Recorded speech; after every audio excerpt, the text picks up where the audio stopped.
What's up, everybody? Welcome back. If you're just joining us from the previous stream, and if you're just stumbling onto this channel, welcome to Amazon Live. We're also live on YouTube, Twitch, and Kick tonight, and I'm really excited because tonight we have a really special show where we're going to be doing a live Dungeons and Dragons session right here, right now. Plus, we're going to talk about the best deals and everything you see behind me. Whether you're looking at Pokemon, Magic the Gathering, are you looking maybe for some Lorcana? We've got it. We're going to look at some of the most famous board games, including Catan, which we're going to be demoing next Tuesday. Plus, we got a Wingspan, we got Clue, Monopoly, Warhammer Fantasy, Warhammer 40K, we got Bolt Action. Oh man, what am I missing? Lego, of course, I almost forgot about Lego. So many things that we're going to talk about for the next little bit. Big news in the world of Warhammer Fantasy. Yes, the old world is coming out, and they recently released, not released, it kind of leaked the box.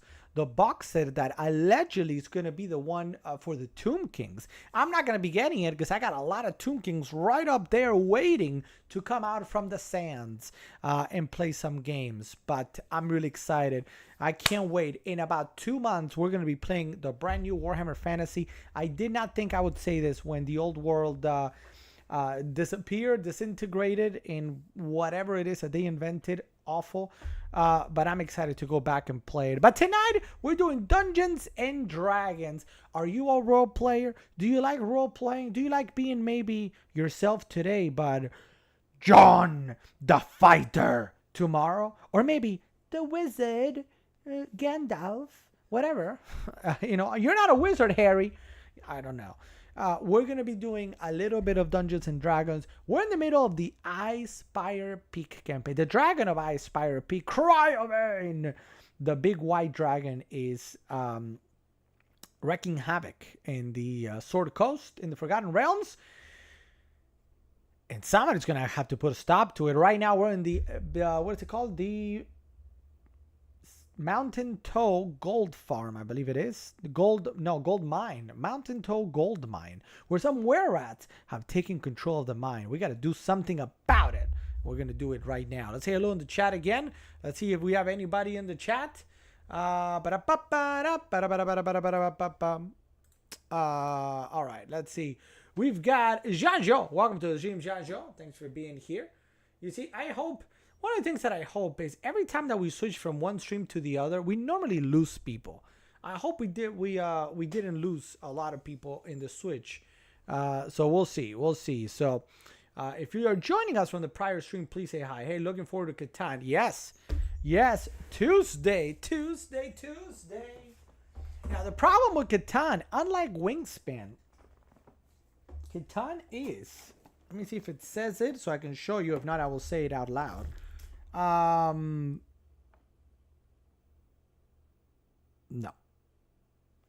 Well, it is a. Oh, up here. Let me see. We're gonna have to go here. Dun, dun, dun, dun, dun, dun, dun. 3 to 4 players. 3 to 4 players. So, if I can showcase the game on Tuesday because it's going to be just a demo game with myself where I'm going to show you how the game plays. But the following Tuesday, right? That's not Christmas, is it? Because we're not going to be live on Christmas. I don't think if I'm live on Christmas, somebody will be very mad at me. It's the 26th, so I should be able to be on the 26th. Assuming we are on, I'm going to need at least 2 volunteers. Because it is a minimum of a 3-player game. You cannot play with 2 people because of the trading component. So, if you're interested in it, just remember that. Grand Hierophant Katep is my favorite lord, as is mine. I do like Katep, his gameplay in the game. By the way, we're talking about Total War Warhammer. I like where he starts. I like. I've done his campaign. I don't think I ever finished it, or did I? I might have one campaign where in total, but I think it was in Total War Warhammer 2, not in 3, where I had conquered all of the good chunk, all the way down to like Lizardman territory and up, for the Tomb Kings. but I don't know if I ever finished the campaign. Now that I think about it, but very good campaign, and in gameplay in 8th edition, Katep was fun to play. He wasn't great. He was a little expensive, but I played him. I played him as Katep a couple of times, and I have a couple of Lich Priests, so they're gonna be Katep, even though. The new Warhammer Fantasy is not taking place in the same time as 8th edition did. It's going back in time about a couple hundred years to the old world, right before one of the first incursions of Chaos, the Great War against Chaos, where Magnus the Pious from the Empire rose up and defeated Chaos. It's before that, so I don't know the exact year. I don't remember, but it's so. The thing is, Katep and Cetra is going to be there. Katep should be there too. I don't know if he's going to be, but he should be there.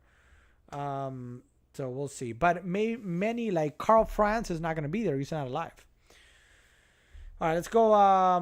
My chat froze again. I don't know why it keeps freezing. But yeah, and now I have literally, I don't have a whole lot in the chat. All right, so I'm excited though. We're going to jump. Hey, what's up, Revan Beer over on Twitch. Revan Beer, hello. Hello to you. What's going on, Revan Beer? Welcome to the stream. My name is Alex. We're going to be talking. We're about to jump. I actually need to change the category at the bottom because we're about to jump here into Dungeons and Dragons. Do a nice little session of D&D. So let me see if I can change that.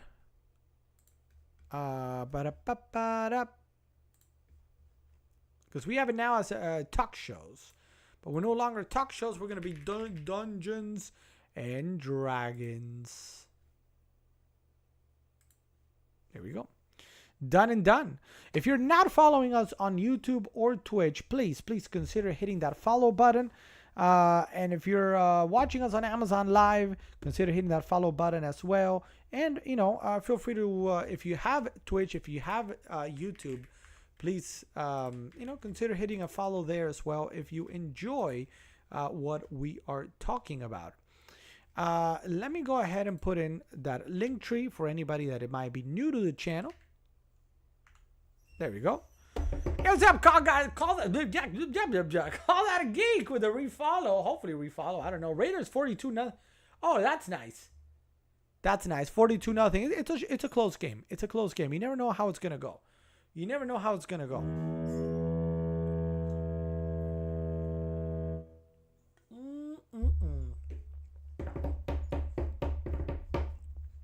All right, so Tuesday we're going to be doing Catan. See, I'm going to go on record and say Call That a Geek probably is a fan of Catan.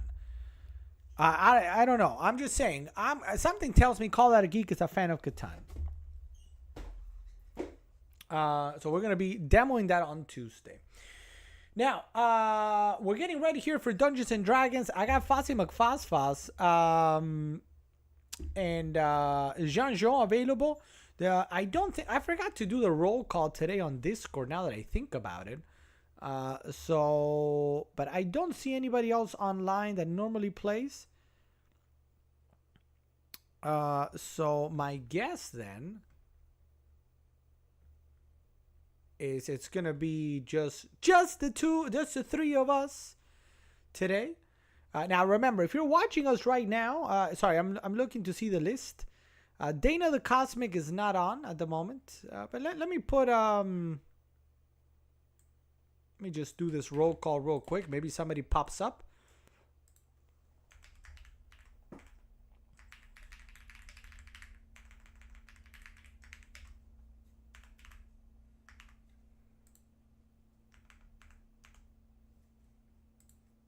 Got 1,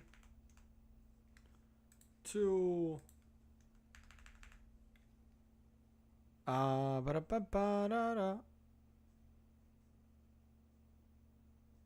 Why is it show? Why am I in streamer mode? How do I remove streamer mode? I don't remember now. Oh, there we go. There we go. I did it. Let's see.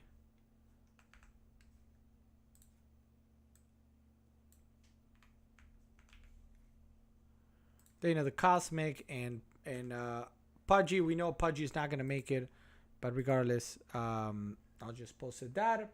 All right. Yeah, I think the Chargers usually wait to score in the fourth quarter. Maybe. I I haven't watched almost any game of football this season. Like not even one. You know what I mean? All right. There we go. All right, let me get the stuff. I don't.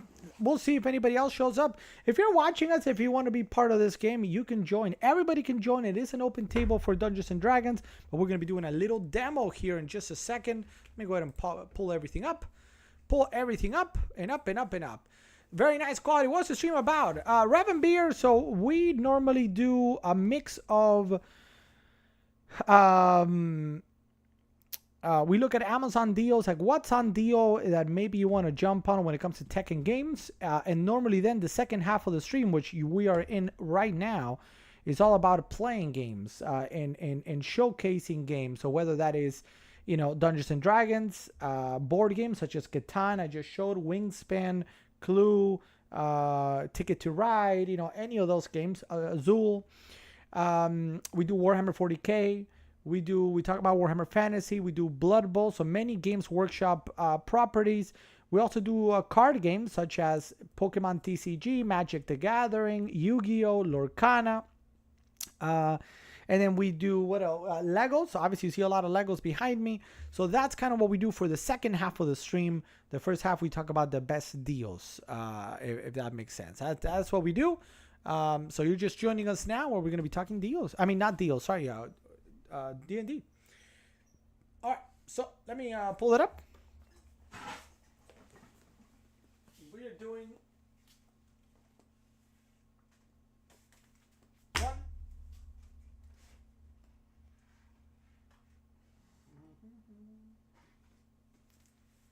and 2 and 3. Awesome. I got my D20, and I think we're gonna be good to go. Nice. You found any interesting offer today? Well, it depends what you're looking for, Revan Beer. Are you looking for something particular on Amazon that you're like, ooh, or maybe you're looking for something that you're like, hey, you know what? I need some sort of I don't know. You're looking for a mouse, a keyboard, a controller, a headset. We spoke about some of the best deals available on Amazon when it comes to tech. So let me know. And when it comes to games and stuff, well, we're essentially gonna talk about it for the next little bit.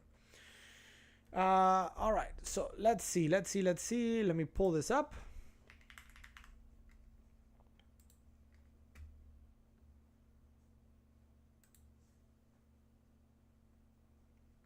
And a 1 and a 2 and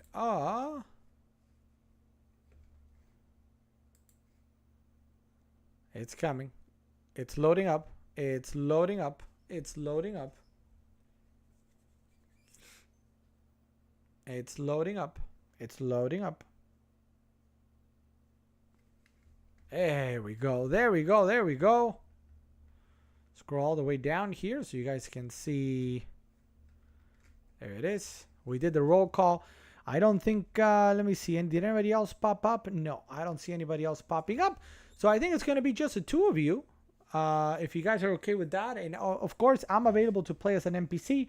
Or we can make Don John play.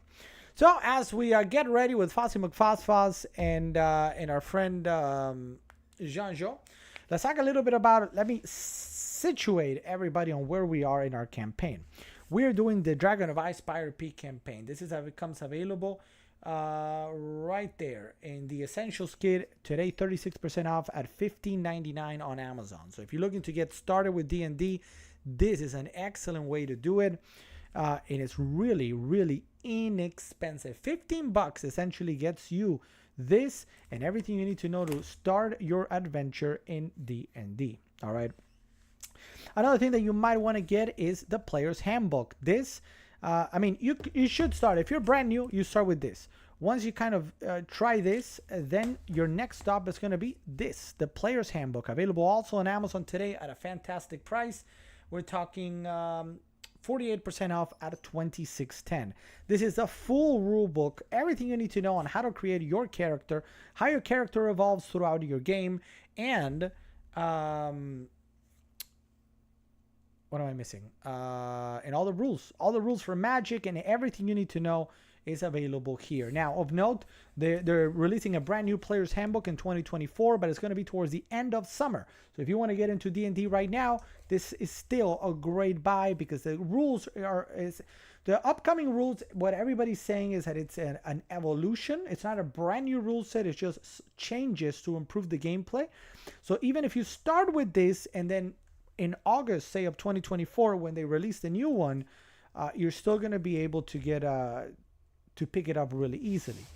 Last but not least, if you're a dungeon master, if you want to be a dungeon master, you can use a DM guide. This one right here is not meant for players, but for that one person who's going to take you through a campaign. It has a lot of different things. Let me show you here on the top down of how to, different magic items that you might want to add to your, to your adventures. Maybe something that your players can find somewhere, and you can just create that as you go. All right.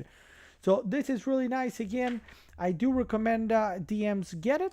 Or if you have any interest in DMing, you should maybe look at the Dungeon Master Guide. I know that guidebook has worked pretty good for me. It does. So what guidebook? This one? I mean, it's this is a great place to start. And I think if you just want to play the game, you start in one of the starter sets, which I have this one, and I also have the Frozen one. Frozen. I also have the one up there. You don't see it on this camera, but it's the original 5th edition one. And there's even a brand new one that came out last year that is awesome. So any of the starter sets are a really good way to get into D&D, where you get pretty much everything you need to get started.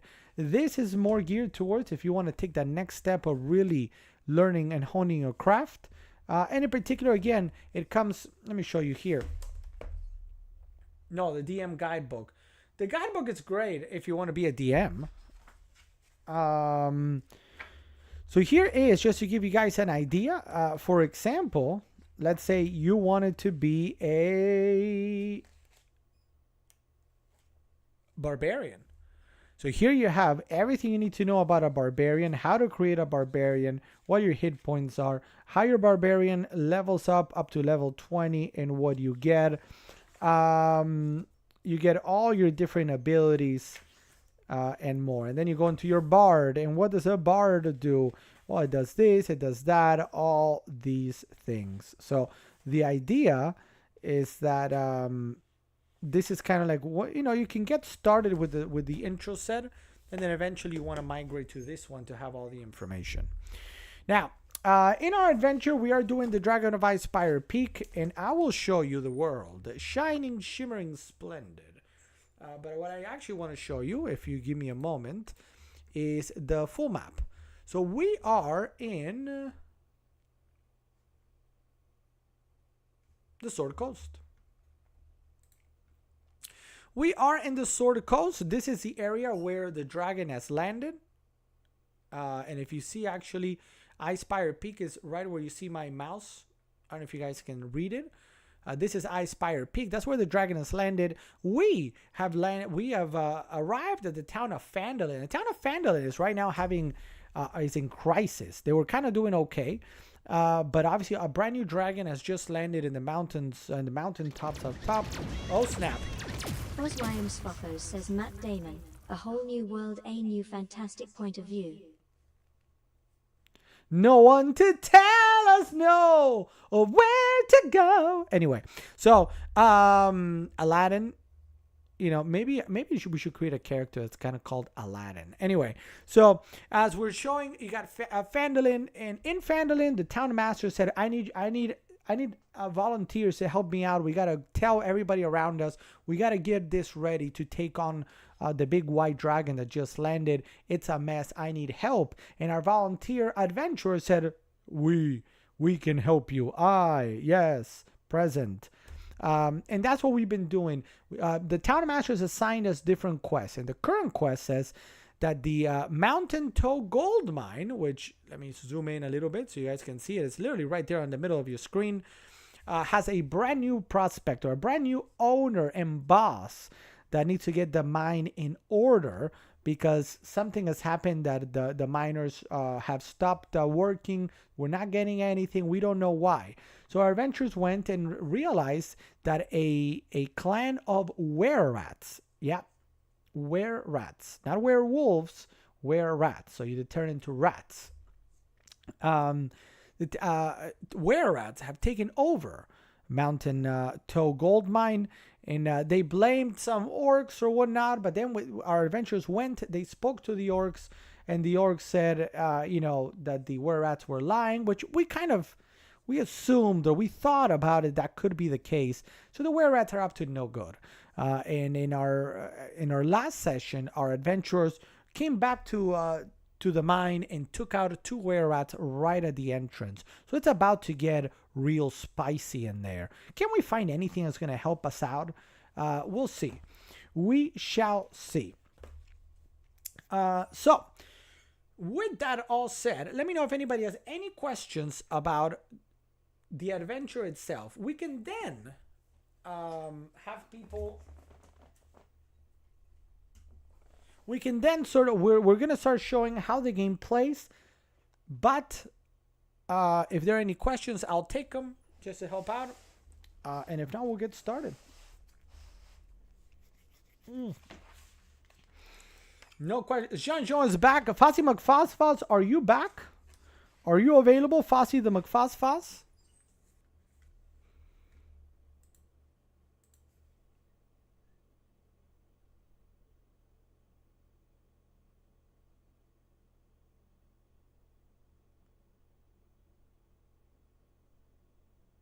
There it is. I was looking for the Essentials kit, so you guys can get this exact same adventure and everything at $15.99. There's Foss. Oh, yes. Oh, yes. Oh, yes. All right. So let's take it back. Let's take it back. So we are going to go back to this other map. And let's go like this. Give me a second, guys. Give me a second.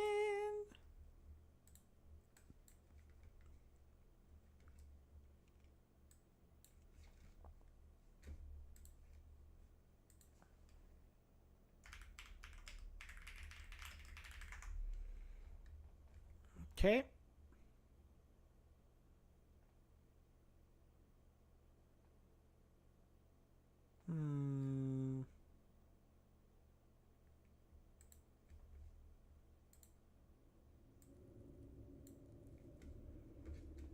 All right. Let's see. Is that coming through?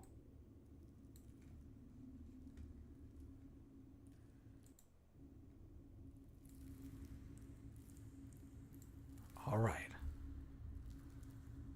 Let me know if the sound behind us gets a little bit loud.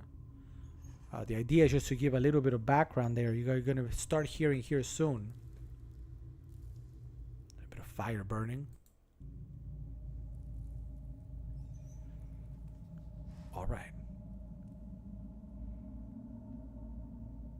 Confirm, if anybody in the chat can just double confirm for me for a second that you guys can hear me okay over the ambience in the background. Let me know. And in the meantime, I'm testing. Let me know just to be sure. Do you hear the ambience in the background?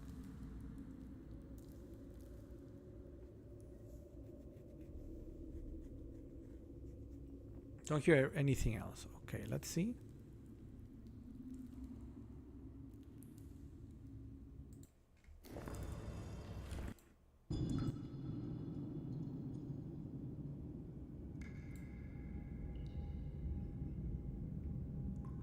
It should just be, there's no music. It should just be generic.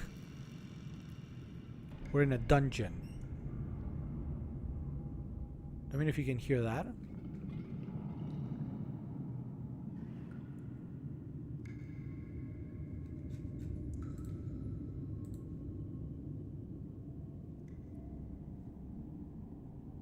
Very, very faint.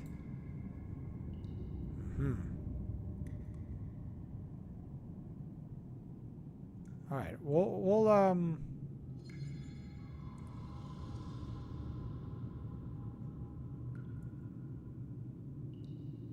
I hear it now, says Foz. Jean, do you hear it?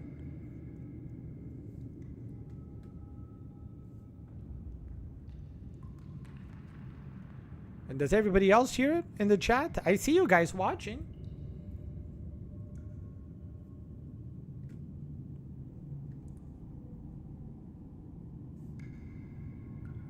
What's up, Mitchef? Welcome to the stream.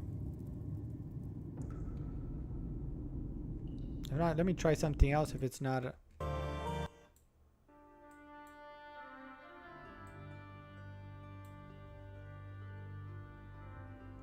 All right.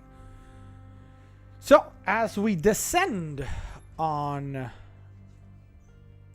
the hopefully now you guys should hear music. Mitchef, happy Thursday to you.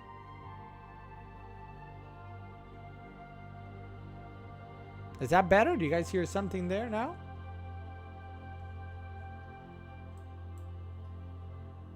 I hear that. All right. So as long as you guys hear, the goal is just to put something in the background. But the thing is, I'm sorry, I'm going to go back. I know you guys are going to be like, oh my God, this guy.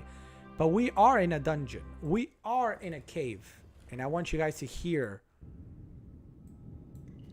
that we are in a cave. All right. So let's go to it. Let's get to it. Let's get to it. Let's get to it. All right. All right, all right, all right. There we are. There we are. So our adventurers had slain 2 were-rats that were right there at the entrance of the cave. They knew they were up to no good. Now in front of them, let's settle everybody to where we're at. There's a big entrance to the cave. The ceiling is maybe about 8 feet tall. It's dark inside, so you need dark vision to see. And as you walk in, there's a little bit of a tight little passage. Not very big, because it's mostly made for humans, and the were-rats are a little bit smaller too, so they don't have a problem. And what do we see on the screen? That M1 is that first hallway, the first area of the cave. Very dark. We don't really know. We have met the leader of the were-rat pack. We met her 2 weeks ago, I think it was. But she's not there right now. So adventurers, it's very quiet inside. You were able to dispatch the 2 were-rats. We come to you now. It is dark. Or do we want to walk inside? Oh wait, I forgot though. I did not go on Discord, huh? Hold on. It would probably help if I jumped on Discord.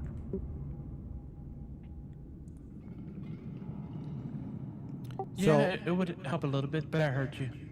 Alright, so at this moment, thank you guys. At this moment, you can go ahead if you want to and mute the...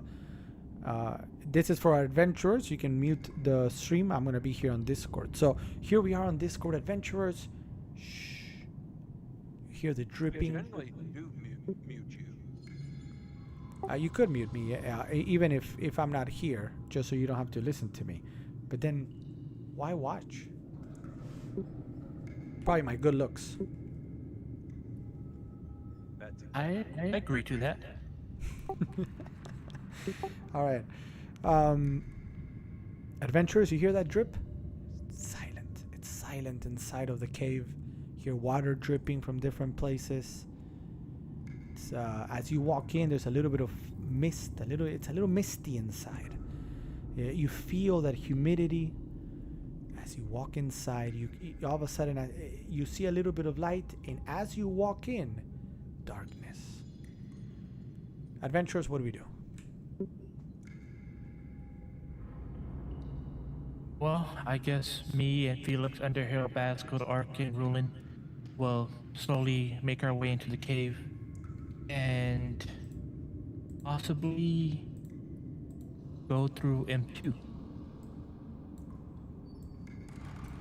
All right, so for everybody on screen, the knight with the yellow shield is Fossy McFossfoss, a level 3 paladin, and then we have in the red, it's our barbarian, our level 3 barbarian, Felix. And then behind is the NPC character, Don Johnson, who is supposed to come and take care of this mine. All right. So you guys want to head south? What do you think? Yeah, that sounds good to me. We can go head south and get an M2. Ignore these. I can't take these women out. They're not part of the story. I just can't take them out. So yeah. So as you walk into this misty, like musky almost first cave, you have a pathway in front of you and one down heading south. So we're gonna take that one. Falls, are you gonna take the lead here? I'll take the lead.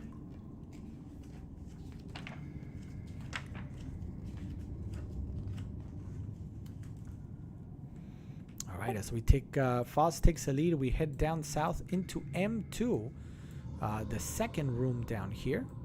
And again, ignore those 4. I can't take them out at the moment. They have nothing to do with the story though. So this is as you walk in, you actually, and you guys both have night vision, correct? As a half elf and half orc. Yes. Yes, sir. Up to level 3, I'm now at 120 feet on my night vision. Excellent. So you guys can actually see wooden posts. You know, the kind of posts that are used to shore up a mine, for example, inside of a cave to make sure it doesn't cave in. You see wooden posts all around shoring up the tunnels, and they're leaning also against the wall. So this is maybe they've shored up a little bit, but they also have, this is the area where they have these posts in case they gotta shore up other areas of the mine. But nobody's here at the moment. It's very quiet, very quiet.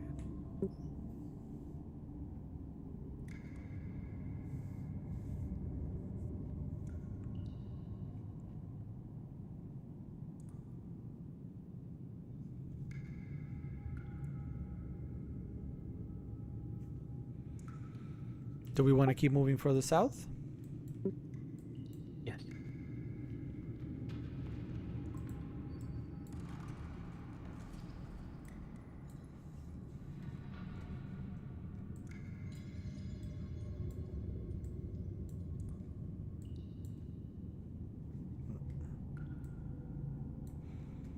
Alright, as you come south, you come across an area here that you see a little entrance to the right, or it kind of loops around in front of you and goes around further south and then east. Which way do you want to take? We'll go west into what looks like a smaller room. As you walk into this smaller room, you see crates, a lot of crates. A very small room, very tight. Seems to be maybe an area where they store food, they store things. You see a lot of crates and casks. There's about a dozen empty crates in front of you and probably a similar number of empty casks. Everything appears to be empty in this storage area at the moment. I guess let's see if there's anything here that could be useful to us.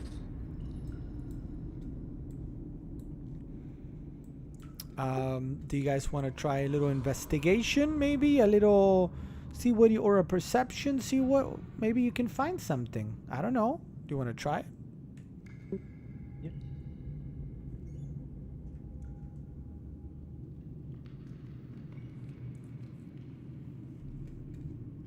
Investigation, what else did you say? Well, an investigation check is probably the correct one to see what, maybe you can investigate and find something out here, or see what you can find.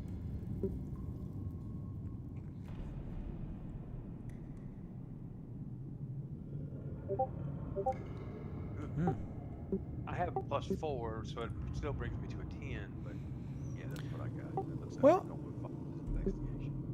luckily, our friend Foz is able to detect a couple bottles of water that have been left behind and what looks to be one small healing potion left in the crates. Maybe you guys want to pick it up? Yeah, let's pick it up. Who wants to keep it? I'll give it to Felix Underhill, Bascode, Ark, and Rulin. You can do healing though, can't you? Can't you, Foz? You have healing powers or whatever. Yeah, I have healing powers. Oh, okay. Yeah, yeah. All right. I don't have healing, but okay. All right. Yeah, yeah. All right. I'll take the healing potion. All right, very good. So please do remember, I'm going to make a note here myself. You now have a healing potion. But that's it. That's all that appears to be there at the moment. At this, it clearly has whatever was here. Somebody, if there was food, it was eaten. If there were drinks, they were drank. All right, let's keep moving west. I mean, east, out of this room.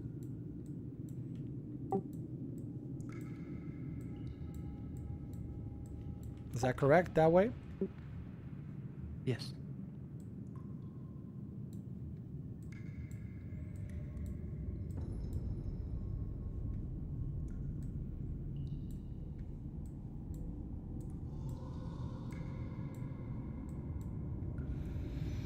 Now, as you turn here, you have the in front of you again. Remember, you guys can see this to the left as you see light. You haven't made that turn yet, but there's a little bit of light.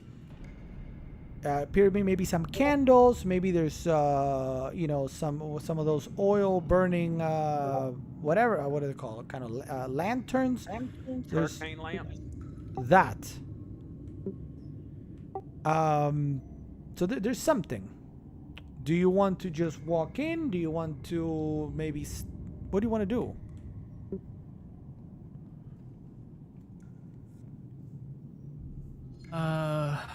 Well, we have two choices. We can either go the other way around and do some more investigations and maybe clear out anything that's in our way, or we can just go straight forward in our direction. What do you think? Yeah. I don't know how well their fighting constitution is. Meaning, if we take out the leader first, are they going to say, "Okay, we're gone," or are they going to keep fighting? That's the other thing. Is if we get a chance of getting the leader, and without going to the others, that could be a good thing. But again, that's an unknown. So I'm going with whichever way you want to go. If you want to go ahead and go in this room, or if you want to go around and we'll investigate some more before we initiate some action. Let's go the other way around. All right, so we're going to turn around and head the other way. One thing to mention for both of you that might be important is we rested from our last time to today. So you guys have all your powers once again, your all spell slots and everything. Should you get into a fight with someone else, then you will start spending some of that just in case you then go fight the big baddie. I don't know if there's a big baddie, but remember we met the leader last time, so just I'm putting that out there for consideration. So as we go back, we're now back towards the entrance, and if you guys remember back at M1, there was another door or a little pathway that took us west. We're gonna take that. Yes. And once again, we are met with a choice, as we have a pathway that goes further north, a small pathway that goes north, and another pathway that goes west. Go north. All right, north we go. As we go north, there's a small little pathway. Again, this is dark, but you guys have night vision.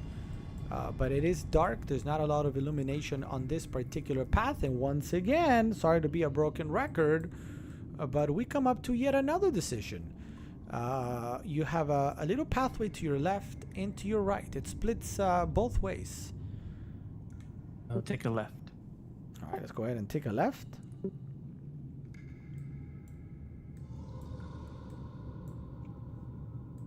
Go to the left, and we appear now into what appears to be a smaller room appears to be maybe another storage room. This one has about a dozen crates of dry food stuff and 9 casks of drinking water that are stacked right in the middle of this room. But there's nobody's guarding it.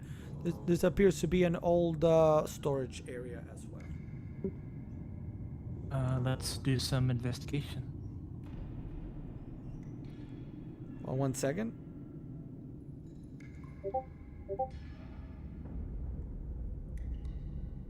Sorry, Chrissy was asking me a question. Jeez, I can't investigate. Plus That YM's Photos grants the ability to add plus 3 to your should be roll. enough.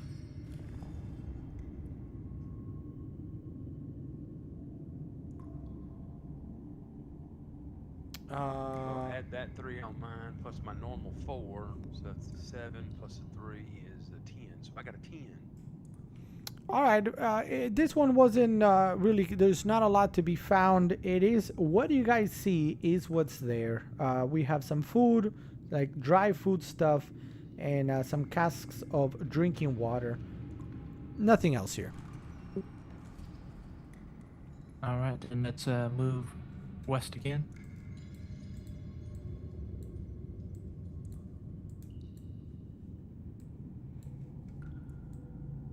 As we move west, once again, we have a decision to make. We could go north or further west. We'll go north.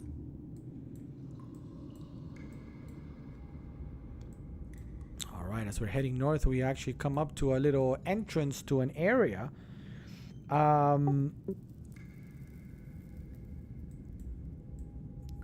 There's no door. The door appears to be open. The door appears to be open actually. And we walk in. We're able to walk in into this area that as you walk in, it kind of opens up to the right. It opens up to the left also, and you see many smallish, not too big, but smallish, let's call it, about a dozen, give or take, wooden cots. So this is appears to be maybe a sleeping quarter area.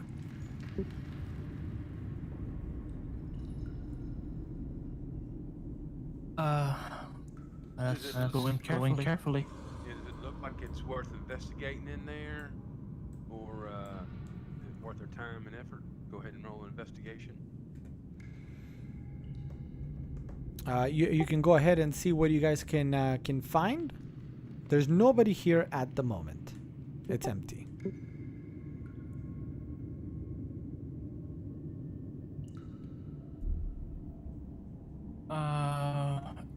Yeah, is there anything worth, like, any crates or anything? No crates to be found. It appears it's just a lot of... Did you just roll yet another 3? I don't know what you're talking about, sir. I don't know what you're talking about. No crates Have a to be problem. found. It's cots that appear to not have been slept in for a couple days. Nobody appears to have been here recently. So is that all the room to the north or to the south? This That whole is the entirety of the room. This entire room here All right. has cots, old cots that have been slept in, but not recently. All right, let's leave this room, I guess. Does that go south? Does it go out of that room in like another direction? No. Oh, Continue that's it. heading west.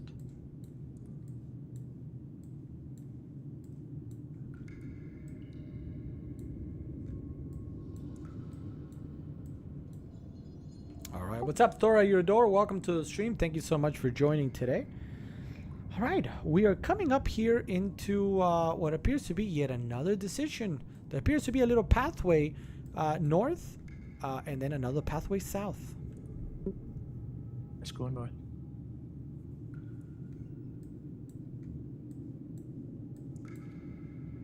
What's up, Holy? Welcome to the stream. Thanks for being here.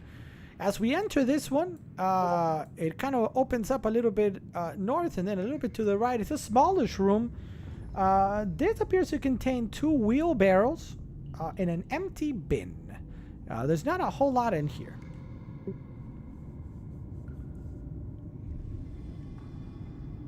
The whole mine appears to be somewhat, I don't want to call it abandoned, but it's not a lot going on. I wonder what happened. It goes south. So there was nothing in there? There's nothing in there. All right, so you guys keep Okay. going south. further south. By the way, welcome to Taylor Caton. Welcome to the stream, Taylor. Thanks so much for being here. We're doing Dungeons and Dragons, everybody, live on Amazon Live, Twitch, and YouTube.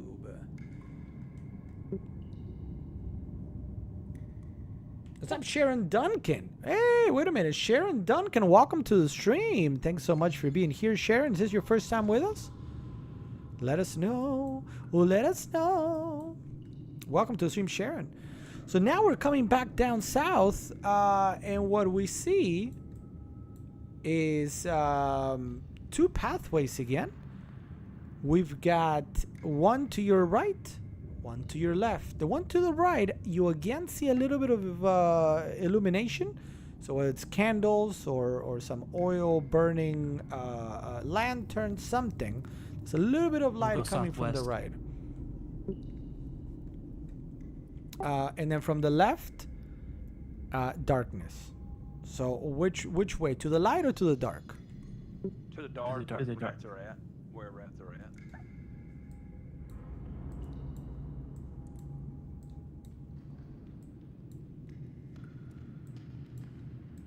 All right, so you're going now up some stairs. I mean, they're kind of. No, not the stairs to the southwest. That's where the light is. I thought it was the We other said way. dark. Yeah, I thought the dark was to the left. All right, so sorry. So I guess the way I was thinking about the way you're looking south, right? To your character's right, meaning the left of the screen, light. To the character's left, meaning the right of the screen, darkness. Yeah, I think Foz and I both interpreted that wrong, and we both wanted to go the opposite way you're taking us. Yeah, either way. Well, that's why With- to confirm, do we want to go towards the light or do we want to go towards the darkness? Towards the light. Towards The light. door. Towards the were rats that were hiding behind the door. Of where you're taking us right now. All right, so as we walk here, you see a little entrance, and you're immediately noticed by a group of were-rats. And not a were-rats, we're talking giant rats! Huge, hairy, big rats with big teeth. They're looking at you right now, and everybody, it is time too! What time is it, guys? What time is it? Roll for initiative! It is time to roll for initiative. So for everybody watching, the way combat... Oh, there it comes. Oswayam Swaffo says it's time to roll for initiative. Yes, it is. So the way combat works in Dungeons and Dragons, at the very beginning, when it's about to begin, you roll for initiative to determine the order in which you're going to fight. And it literally goes that way. So the one that rolls the highest will go first. If your name is Jean-Jean Felix and you roll a 2, you're likely to go last.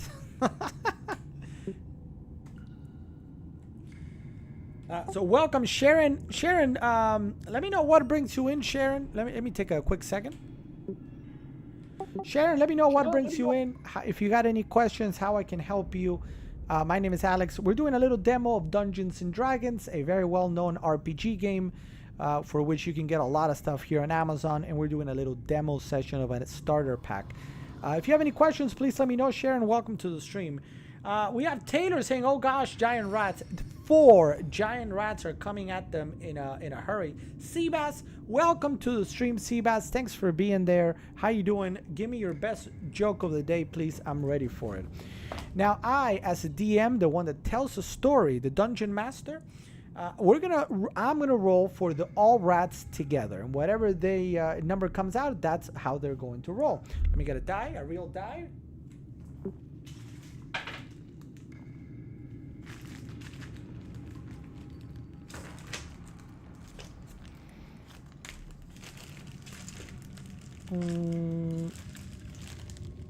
Where was that blue one?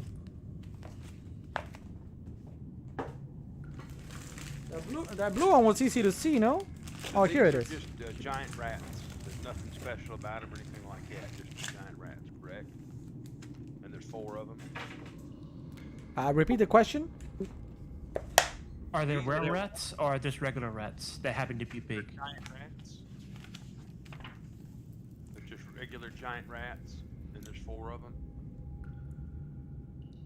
You said they're not were rats, they're giant rats. So are they magical that we need to have silver weapons to hit them? No, Okay. they're just giant rats. The- Here's my roll for the rats.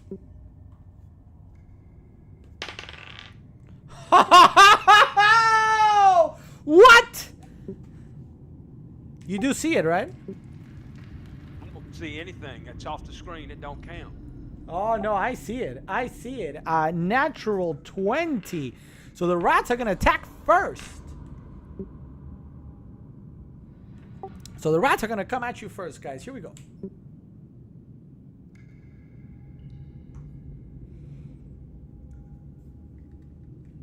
The rats. Their armor class is 12 and hit point 7. The hit point is 7. Yes.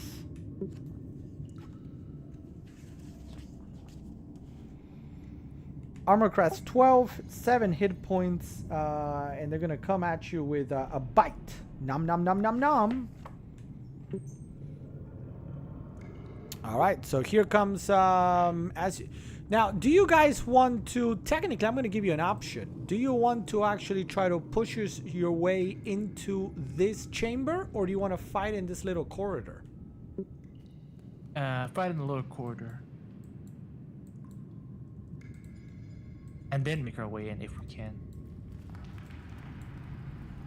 Oh, I don't know. Maybe we can. Maybe I can rush the door and like smack one of the rats. Is lose a there a turn or door something. there, or is that just a divider? That white thing, is that an actual door? No, I will call that it's just a divider. It is not a door. So they seen us. So there's no door, nothing impeding us. They're just there, right there. Yes. And it's probably better if we try to get in, being my side, because is the ceiling taller in the room where they're at versus the hallway? Because the hallways you said were generally about 8 feet, and I'm at 7 feet, 7.5 feet tall as it is. The whole mine is about 8 feet, 8 and a little bit. The main difference is going to be being squeezed into one little pathway meant for humans or small humans, and actually entering a room where you can kind of maneuver around. I go last, so it doesn't really matter, but for me and to be any effective, it's probably better if I'm in the room versus just stuck in the hallway. But again, I go last over everybody else, which means all 4 rats are going to attack first before Foz gets to go, correct? Well, we got to see who's in base contact there. So 2 rats can attack. As it is, unless you guys push in, what I'm going to say is the 2 rats can attack Foz. The 2 rightmost rats can attack Foz. You, sir, Felix, unless Foz pushes in, cannot attack. Okay. So that's up to you, Foz, to figure out what to do. I kind of think. See if I'm pretty sure I can handle the rats for the moment. All right. Let's get it on. To answer the question for Taylor, so if you guys don't mind, Fozzie McFozfos, the half-elf paladin, is in yellow in your screens. Foz, can you say something? Hello, this is Fozzie McFozfos, Paladin. Thank you. And then in red on your screen is Felix, a half-orc barbarian, being piloted, we'll call it, by Jean-Jean. Jean-Jean, can you say hi? Hey there, how y'all doing? This is Felix Underhill, Basgold, Ark, and Roland, your the neighborhood friendly half-orc barbarian here to help out in any way we can. You know, how y'all doing? And everybody can hear everybody. Is my volume good today? I know it was a little low last time. Sounds good to me. All right. So I think we're good to go. Give me a second.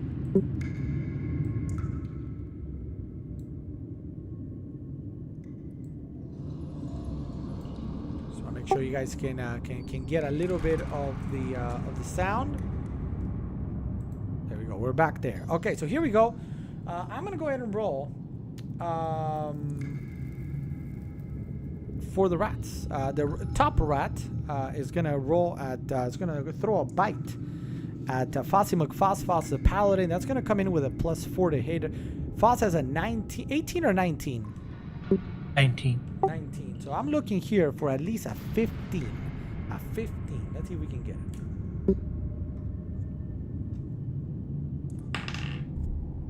No, the first rat does not hit. As the first rat kind of swings with his big mouth, it goes nom nom nom nom nom, but Foss is able to quickly parry that attack. The second rat, the lower rat, is gonna also hit at Foss. Still cannot hit Fossy McFoss. And the other two are going to be behind. They are unable to attack because they can't throw. If they were able to spit or throw an arrow or whatever, that would be a bigger, they would be able to. But as it stands, they cannot. So, with that, Foss, you're up next. What do you choose to do? I will attack. All right, so you're going to be using... So, the way combat works in Dungeons and Dragons is, and I should have explained it when I rolled, you roll a d20 and you consult. Normally, most players have a plus a modifier. In this case, what Foss is looking for is a number with the modifier that beats the armor class of the opponent. In this case, the rats have an armor class of 12. So what we're looking for is whatever he rolls plus his modifiers have to be greater than 12. All right, let's see. So what do we roll? 16. So you will hit the top rat as you kind of swing. So, oh, I don't have my sheet open. Give me a second. Describe for me a little bit. Roll for damage because you do hit. And then describe for the audience how you swing and how you connect with the rat. 1d8. Yes, I believe so. That's a sheet that I'm opening. Give me a second.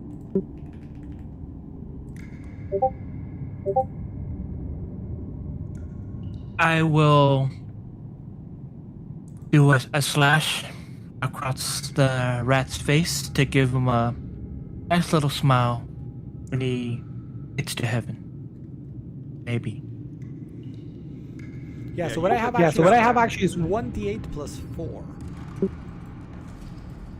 Their hit point's only 7, so at 8 took you out anyway.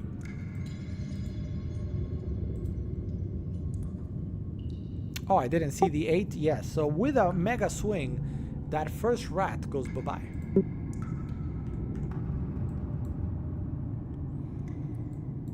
And the second rat will step in. Felix, you're behind Foss. It's a very tight space. You don't have magic or anything to throw, so you're unable to connect in this round of combat. Doesn't he have javelins or something, or any kind of throwable weapon? Do you? Let me look. I don't know what I have. I have a dagger, hand axe, unarmed strike, and battle axe. So no. And let me take a moment to welcome Ivan. Ivan, welcome back. Good to see you again. Thank you for Ivan joined us yesterday for the first time. Coming back today. Good to see you, Ivan. We're in the middle of a little session of Dungeons and Dragons. Have you ever played? Let us know in the chat. Sorry about that. Felix, go ahead. No, I was just saying I have a bag of holding that has a bunch of stuff, but I'm not going through it right now. Let's see what I got. I don't know if anything in here would help us. All right, so let's go ahead and end the round of combat there. You are kind of waiting because you're kind of eager that you want to kind of like push Foss into that big room, but that's why I asked in the beginning. So there we are. And we go to the second round where the two rats once again are going to try to hit at Fossi McFosfos. So the top rat is going to go first. Oh, 15 plus 4 is 19. We do actually connect. Christmas Oreos. Do those have white chocolate? That does sound so good.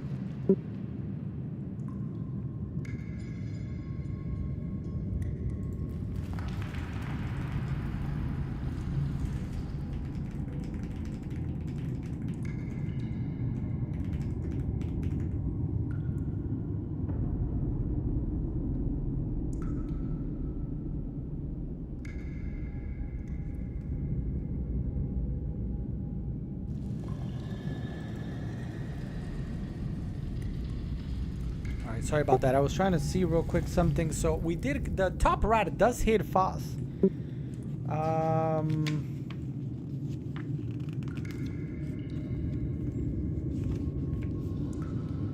And that's a bite damage. It's going to do 1d4 plus 2. We got a 1d4 here.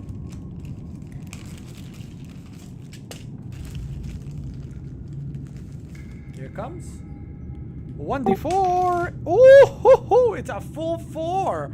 So 6 points of damage go through for Fossi McFosfos. Ouch.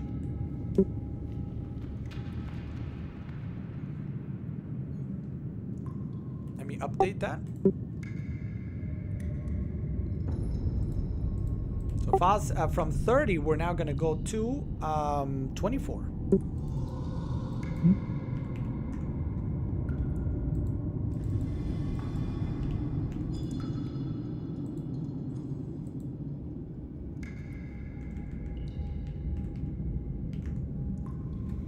Sorry about that. I was just updating my sheet.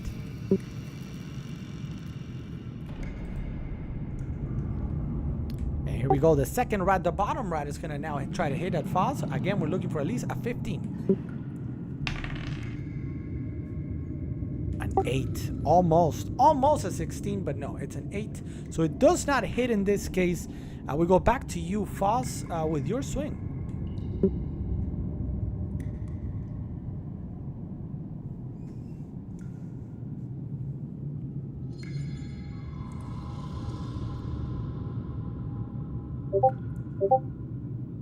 A 5. So a 5 plus your 6.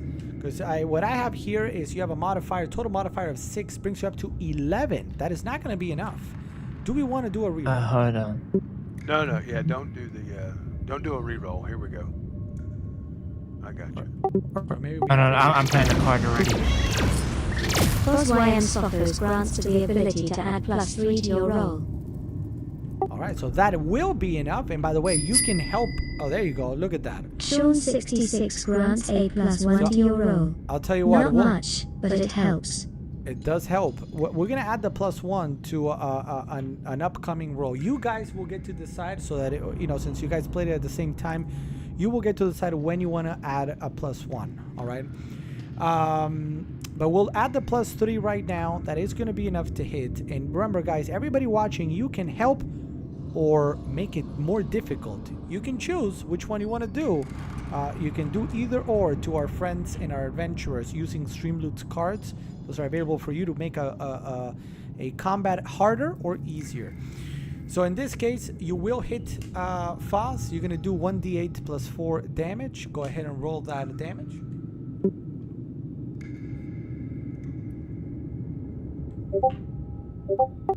A 7 plus 4, more than enough to take out that top rat again.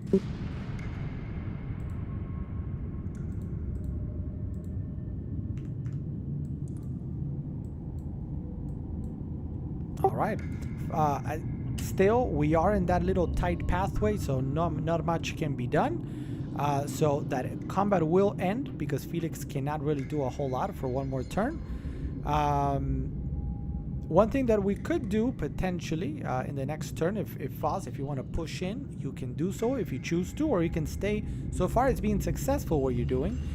So we go to round number 3, and the top rat again is going to look for that 15. Oh, 16 does connect again to Foz. Big deal there. 1d4 plus 2. That bite helped. I get a 2 plus 2. 4 more points of damage onto Fozzie McFoz. Are you panicking yet? What was the hit damage? 4 points in total, so you're down to 20 Okay. hit points. The bottom rat is going to go at it again. 14. Ooh! Plus 4 is going to be 18. Does anybody want to add plus 1 so I can hit him? Anybody? Anybody? No, I don't think so. I don't think so. All right, so then it's going to just be 1 hit point there. Excuse me, 1 hit on Foz doing some damage. Foz, you get to re-roll. You get to roll back. See if you can take another. Whoa, you can't see that. See if you can take that another rat out. I'm going to push my way in now. So let's do this. Let's use that as a bonus action. So what I want you to do, let's go ahead and roll as normal. And in your bonus action, we're going to have you push it.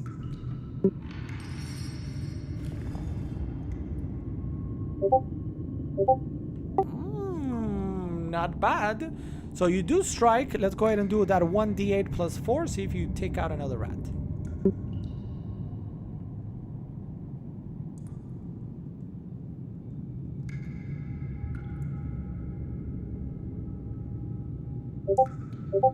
Alright, 5 plus 4 is going to do it.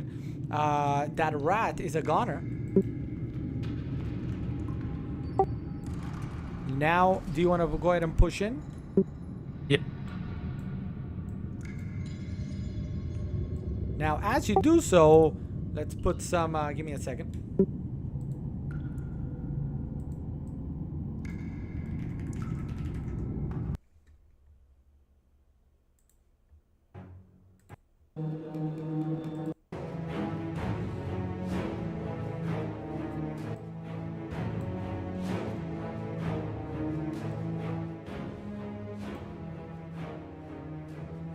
Can you guys hear music now in the background?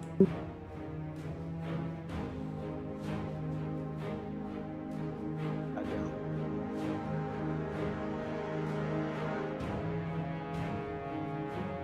Sam Kohler hears it.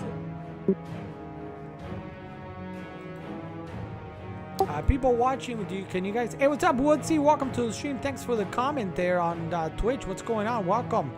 We're doing a little bit of D&D live on Amazon Live, Twitch, and YouTube today. Let me know. Did I just saw your comment, Woodsy? Are you still out there?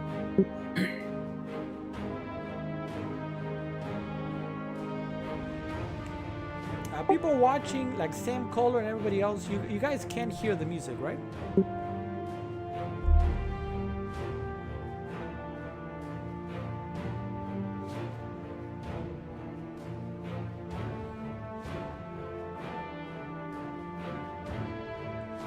Okay. There's always a delay, so the thing is I don't want to... Yes, it's good. All right, thank you. So, here we go. Mid-Chef Ivans, yes. Okay, I'm not touching it. Thank you guys, you rock. Appreciate it. So let's go back here.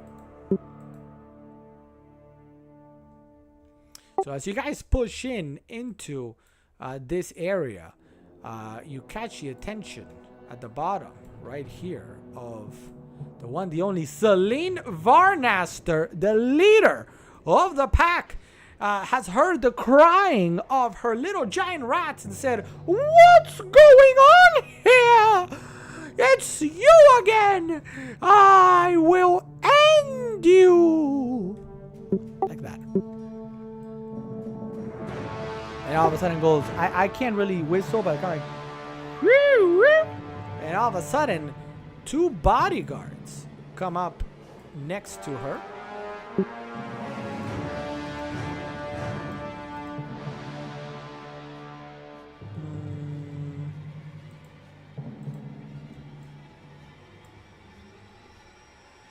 Hold on a second. You said them people over there in the wall was not part of anything. You just couldn't do nothing with them. And now all of a sudden you're pulling them out the wall? What kind of magic is that? This is Dungeons and Dragons. Anything can happen at the moment.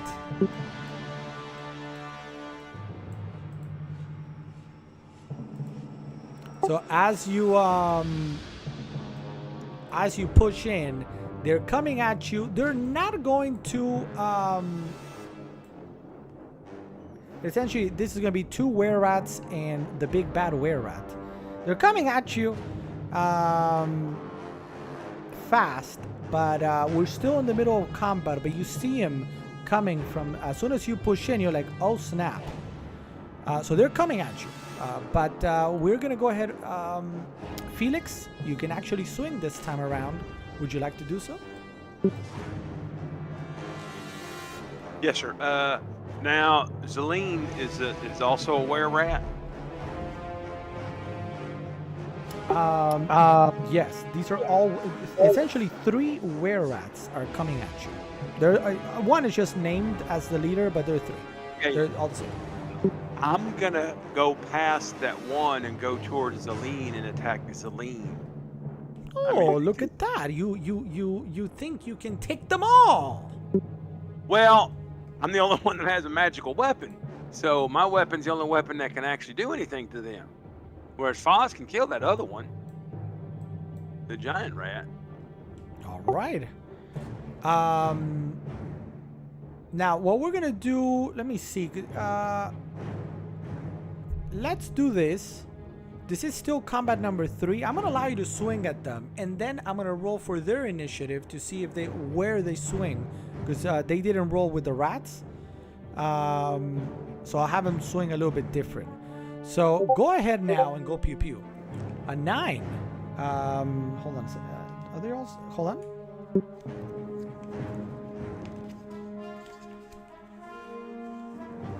Yeah, they're also armor class of 12. So that's going to be more than enough for you to take to hit Zelene with your magical great axe. So go ahead and roll that damage for me, and as you do so, consult the damage and describe for the chat and everybody, how do you swing that axe? How do you connect with Zelene, and what do you do with it?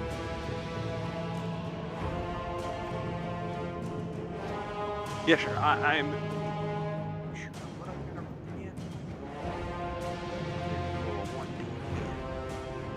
Are you going to use any special, like, rampage or anything? Oh. Yes, sir. I am going to frenzy and rage. All right, so what I'm gonna do for everybody watching, Frenzy and Rage are 2 abilities that barbarians can do. Every class has different abilities, like that's what makes the classes special. What I'm gonna do real quick, if you will give me a second, is just read real quick for everybody watching what raging means.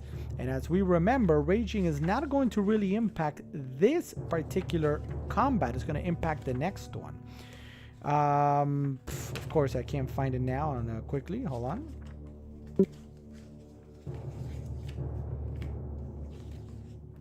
All right, rage. In battle, a barbarian can fight with primal ferocity. On their turn, like right now, you can enter a rage as a bonus action. So first we're going to hit, as you just did, and in your bonus action, we're going to enter a rage. While raging, you gain some advantages. If you are not wearing heavy armor, which in this case you are not. The main one that it's going to take, we're going to look at, is when you make a melee weapon attack using strength, which all of them do, you gain a bonus to the damage roll, and that increases as you gain levels. So the idea is now he's going to do more damage, but starting on the next roll. And then he's also going to go into a frenzy, which means if you do so, for the duration of your rage, you can make a single melee attack after a single melee weapon attack as a bonus action on each of your turns after this one. So the idea is in this one, you're going to do what? 3 plus, let me check my chat. 6.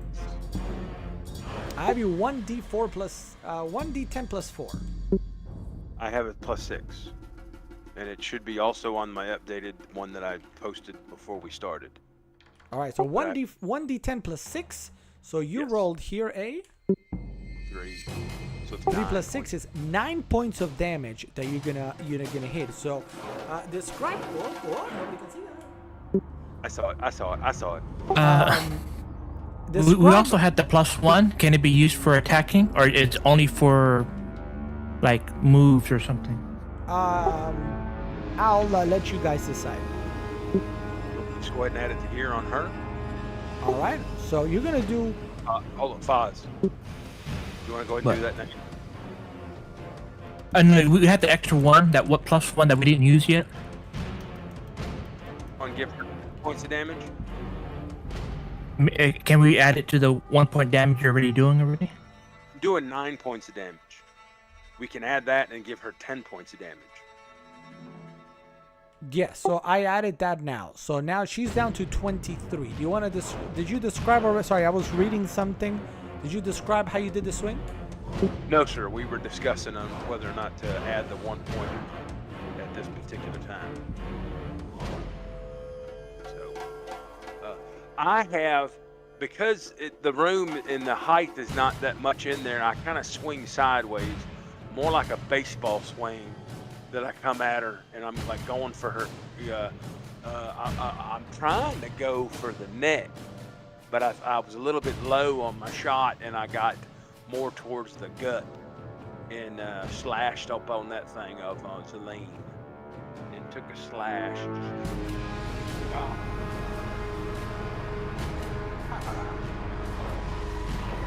All right. So our Celine took some damage in this round of combat. Now what I'm gonna do, since we're going on to the next round of combat, I'm gonna roll for their initiative. We're gonna add it to. You guys already rolled a 19.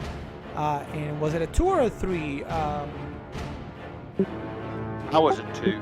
A 2. All right. So here's for the 3 were rats.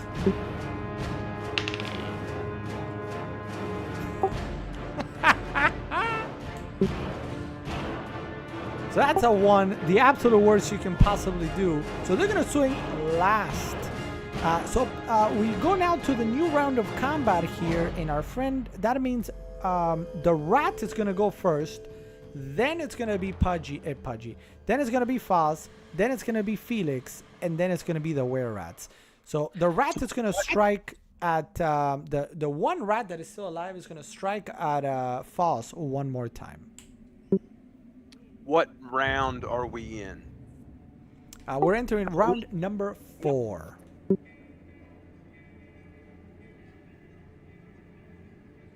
Cool. Yes, sir. I was just checking to see where we was at. Here we go. Oh, that rat is an angry rat. You just took out her 3 best friends. This rat means business. Does hit Foz. Foz, it's going to be 1d4 plus 2 again. Here it comes, Foz.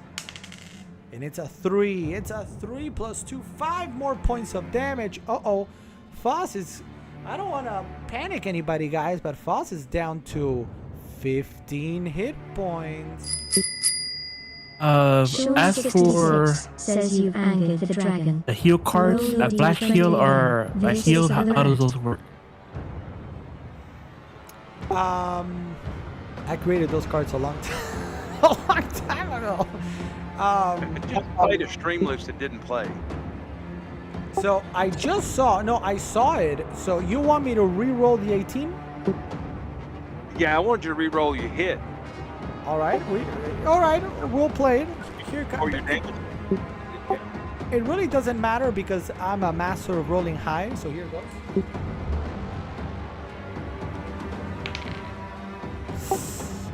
12 plus 4 is 16. Is not gonna hit, so it does not hit Foz.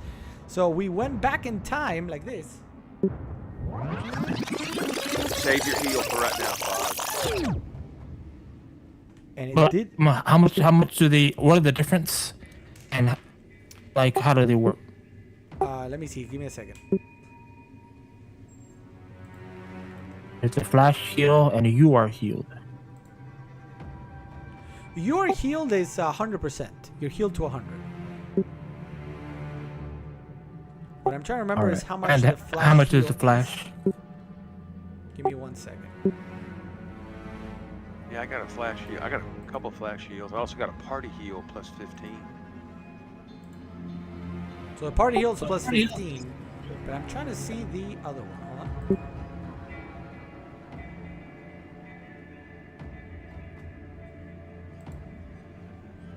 It says small heal.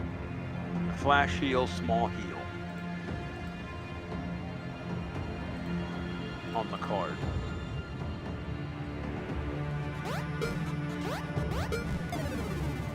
GamingWheeze underscore casts a flash heal.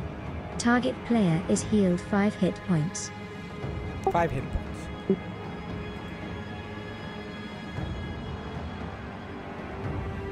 Obviously, by the way, that was a test. That was not a real card. So I just wanted. I think I remember that I put that. So I didn't remember the number, but there it is. So that does that answer the question? Mm-hmm. All right, but you're okay because he made me re-roll my my big one. YM Sophos casts a flash heal. Target player Just is heal up a healed little 5 bit. hit points. On yourself? Yeah. So it should be 20.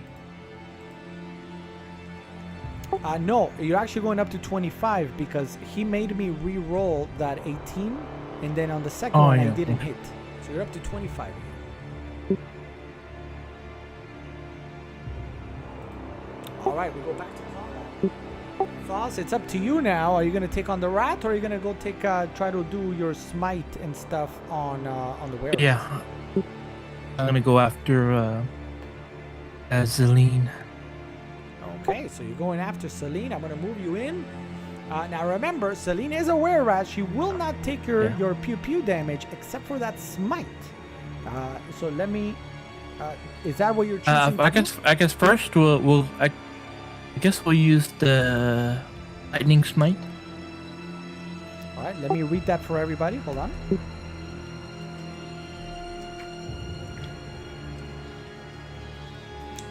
So Foss has an ability called Thunderous Smite. And he's choosing to use it now, and it reads as follows. It's a bonus action, so you can still hit. So maybe you want to hit the rat, the normal giant rat, and then with your bonus action, do the Thunderous Smite on someone else. I will allow that if you want to do that.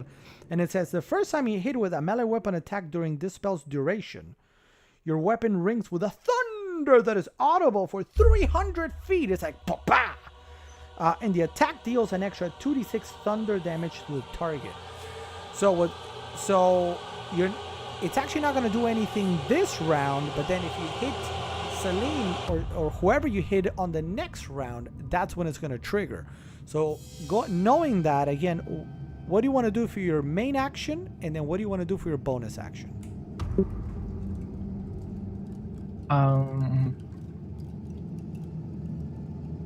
What can I do in the main action? Just attack, mainly. You can attack the rat, the giant rat. You could pew pew it. I'll attack the giant rat. All right, so I'm gonna move you back then just a little bit to right there. Go ahead and attack that giant rat. It's gonna be a roll of a d20 again. With the +6, we're looking for at least a 15 is more than enough. So you will hit the rat. Let's go with that 1d8 +4 damage. Let's see if you can take it out, and describe for the chat how you swing.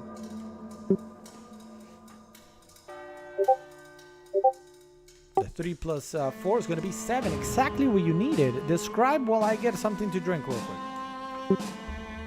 I take a side slash and cut the rat in half, and fur flies into the air. A lot of fur, raining fur.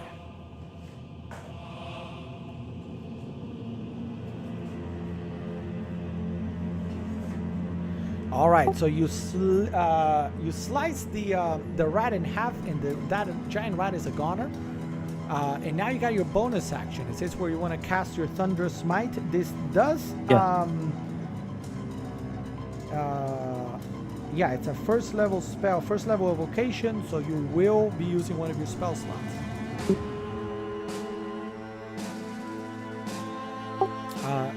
And this is going to take into effect on your next round. But this rat is a goner. All right, Felix, you with your Mega 2, you actually go next. All right, I'm going to attack Celine again. Let me roll for my attack. go ahead and roll for Let's go ahead and roll for damage.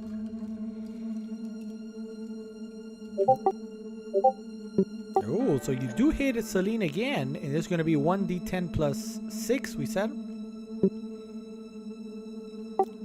So roll the damage and then describe what happens here. You cannot take her out, but maybe you can do a lot of damage. That's 12 more points of damage.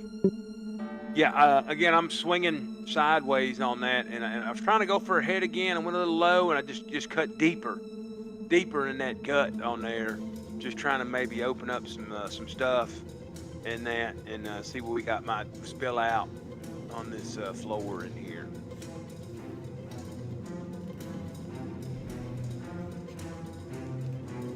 And does that include the rage and frenzy and stuff?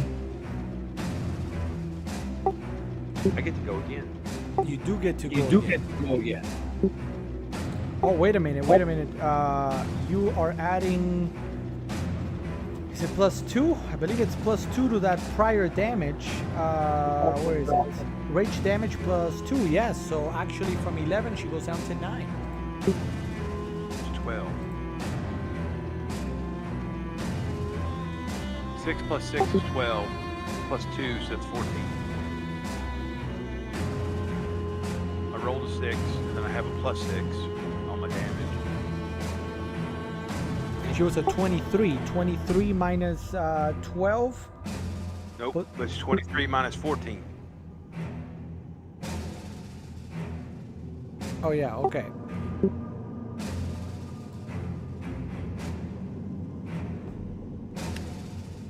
When that puts you at 9 anyway? Is it? Oh, yeah, okay. Alright, so we're at 9, but because of your rage, you swing again. Still the regular Frenzy. 1d20, or am I just rolling? I'm rolling to see if I hit, correct? Correct, with a +6. You're looking for anything that is a 6 or above. Oh, wow. Oh, wow! So when you actually hit on a 20, you're gonna get to choose. You're gonna roll for your damage twice, and you get to choose which one you want to take. Ooh, I get to roll 2 d10s, 2 10s. Hold on a minute, man. We haven't played in so long. I think both happen, don't they? I think you You should get a damage bonus on both. action. Yeah, I think I get both. But so roll rule 2 book. d10s, right?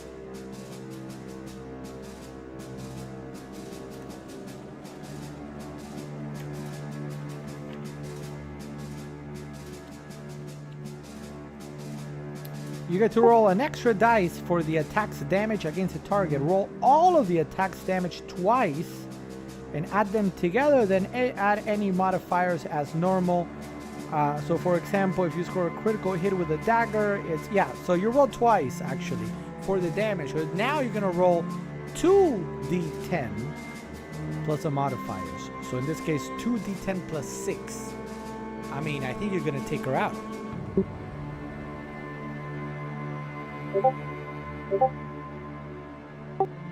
So that 11 plus 6 is 17 points of damage. Celine is officially a goner. Describe this mega action with the 20. Yeah, at this particular time, I'm not running for the looking for the head to separation. I'm looking for the gut separation. So it's swinging side to side with both hands on that magical axe, and I just whoop. And where I had already cut her, I cut her some more and basically cut her in half.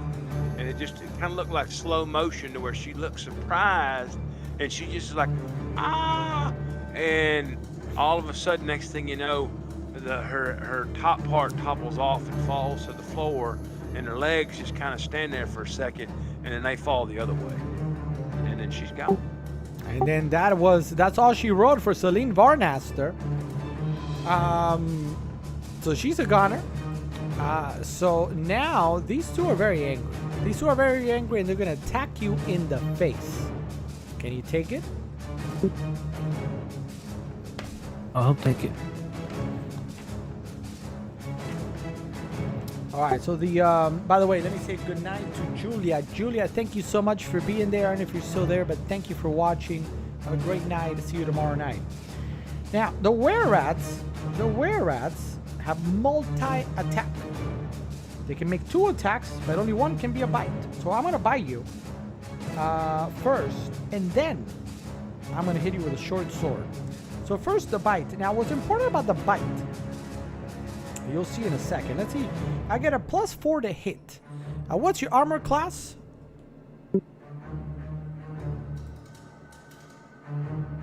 My armor class is 11. Yeah, I went to check. You have an 11, so a +4. I need a 7. I need a 7. Come on. Let's get revenge for Celine. Oh, no! Okay, so the first were-rat misses. We'll call that the one to the right. Now the one to the left is going to attack you. She's very angry also. Come on. Come on, I need a 7. That's not too hard. Oh, it almost fell off the table. Here we go again. Oh, it's a 15. So she does hit with the bite. And it's going to do 1d4 plus 2 damage. Not a whole lot. 1d4 plus 2. Oh, it's a 4. 4 plus 2 is 6 points of damage go through. And the way this is, that were-rat was angry, so it just went straight for the neck. It went, and just kind of went straight for the neck and got you. 6 points of damage go through, but there's more. Oh, but there's more. If the target is a humanoid, which is a half orc a humanoid? Let's double check. I think so. I think it's half human, half orc.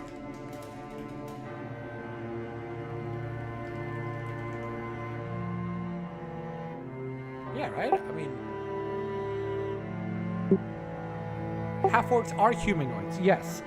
So, the target must succeed on a difficulty 11 Constitution saving throw or be cursed with were-rat I don't even know how you pronounce this.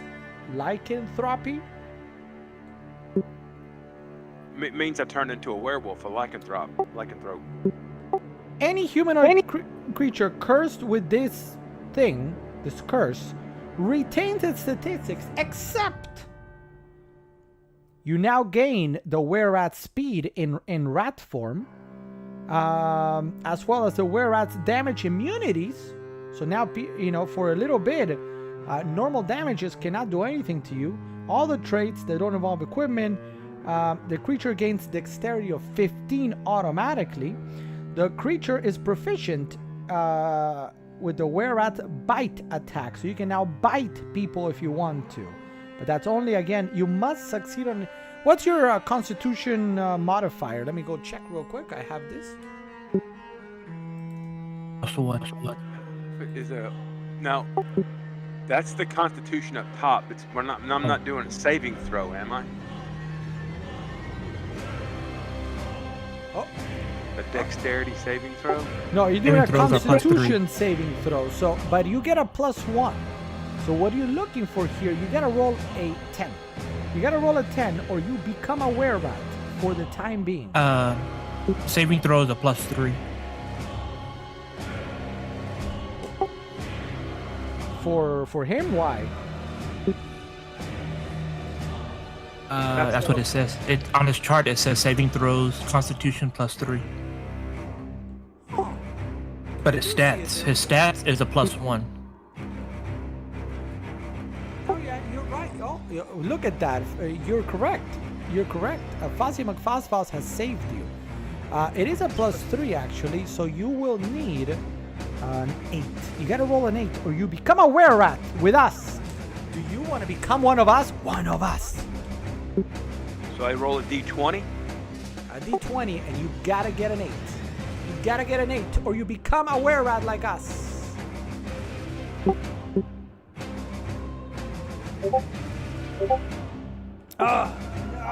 Why? You still take the damage though, and now I'm gonna hit you again, but this time with a short sword, +4 to hit. Here we go. Come on. Oh no, you don't see it, so it doesn't count. A 13 does hit.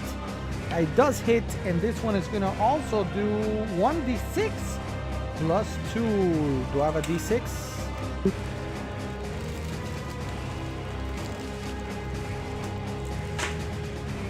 D6 plus 2. Woo-hoo-hoo! 8 more points of damage. Oof. This were-rat was not happy. It bit, it slashed. Felix, did you feel that? Did you feel that inside? Not really. All right, so you have 40 hit points is what I have here. And you just took 8 plus 5. Down to 26. 8 plus 5? Yeah, it was. So 13 hit points. You took 13 hit points. 40 minus 13 will put you at 27. I got 26. Down to 26. All right. So that is that. That was the end of that round of combat. What's next here? Foss. No. What round did we just finish? 4. So we're now going into 5. So yeah, it's Foz first. The other 4 rats are dead. There's just these 2 were-rats left, and they rolled 1. Yeah, so they're gonna go after. So it is Foss's turn. Foss, you can now do. You can attack. Remember, you do a 7. A 7 plus 6 is 13. That is exactly kind of what you need. So you will be able to hit the were-rat. Which one do you want to do? The one to the left or to the right? The one to the left. All right, so you're gonna attack there. You do hit. Go ahead and throw me. Well, actually, no. The damage is not gonna matter because it does no damage. Yeah. But the Damage. Thundercats will. There's gonna be 2d6 damage. So go ahead and roll 2d6 on the chart, and that's gonna do 2d6 damage. 4. Does that add my attack too? My plus 4, I believe, or no? No. In this case. Or magic? Okay.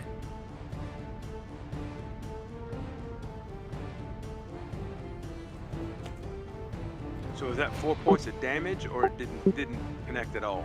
No, it did 4 points of damage. It did. It could have done up to 12, but not great rolls, unfortunately. Now the other thing, there is a secondary thing that I kind of forgot the check I need to do. Give me 10 seconds here.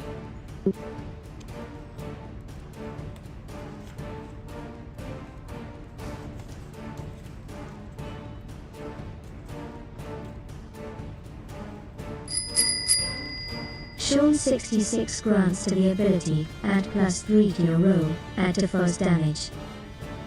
Okay, so then you did 4 plus 3 is going to be 7 points of damage are going to go through, and then it says I got to do a strength saving throw or be pushed 10 feet back.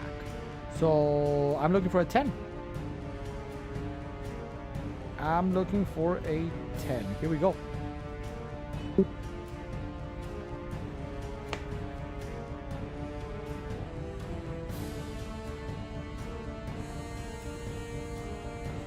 $10. You guys see it? Oh, an 8. I get thrown back. So this second were-rat with that, all of a sudden as you connect, you do a massive thunder. It sounds like a mega thunder that shakes the cave, and this other girl, a were-rat, gets thrown back and takes 7 points of damage.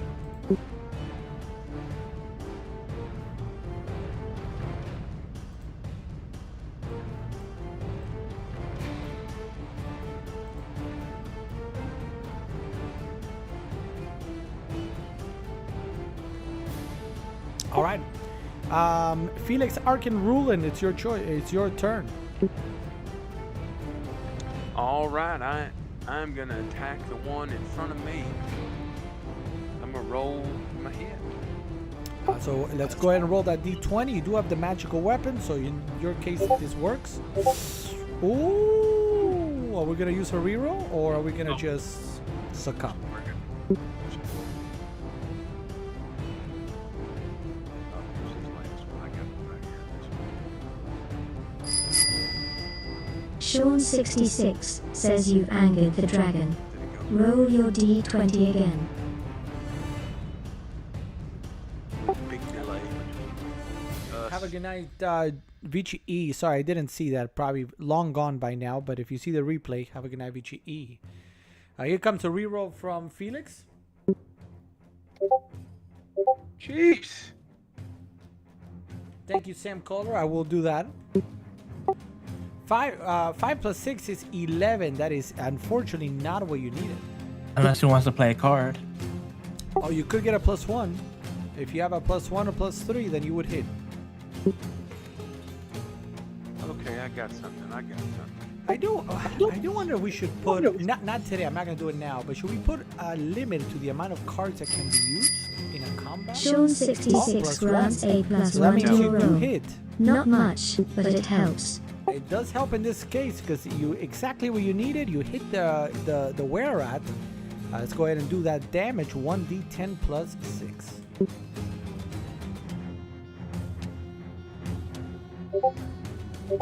Six plus 6 is 12 plus your +2 for raging. You're up to 14 points of damage. And Did I hit the same one that he hit with the lightning, or did I hit the other? Oh, I hit the other one. You hit Yeah, the you other hit the other one. So you did 14 points of damage, but you're still in a frenzy. Do another D20.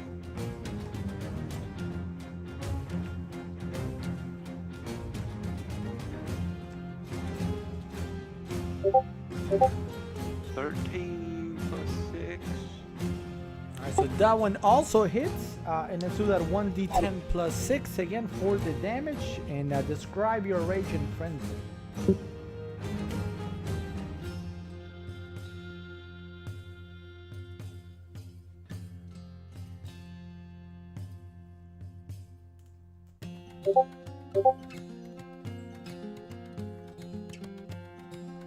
So 4 plus 6 is 10. Plus 2 again, 12. So 14 plus 12 is 26 points of damage, which is going to leave this were-rat with just 7 points.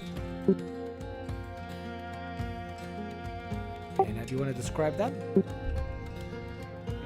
Turn the microphone on would help, yes sir. I'm swinging sideways, and I'm just now at this point I'm just swinging. My aim ain't great. I don't have a whole lot of room in this room to move, maneuver. I'm just swinging at the gut on these things, and just swinging as far as I can. And I knew that when I just swung these two right here, I swung one way and just kind of just went around in the 360, came back and hit it again. And I knew I just about took it in half, but I knew it. And then I just let out a primal rage scream.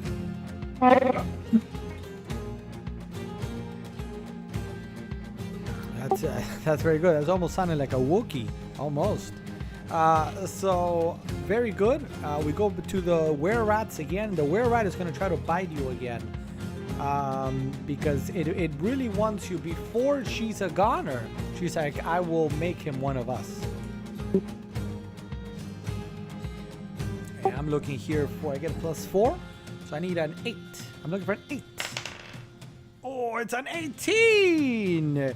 So the bite does hit at the moment, and it's going to do 1d4 plus 2. And it's another 4. 6 more points of damage are going to go through on our friend here, Felix. And then I'm going to do... You're going to need to try to save it again.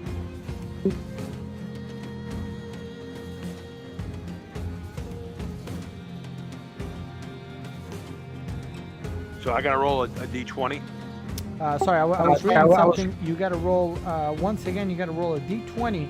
It's an 11 difficulty, but you get +3. So you're looking for an 8. You're looking for an 8, or you become one of us.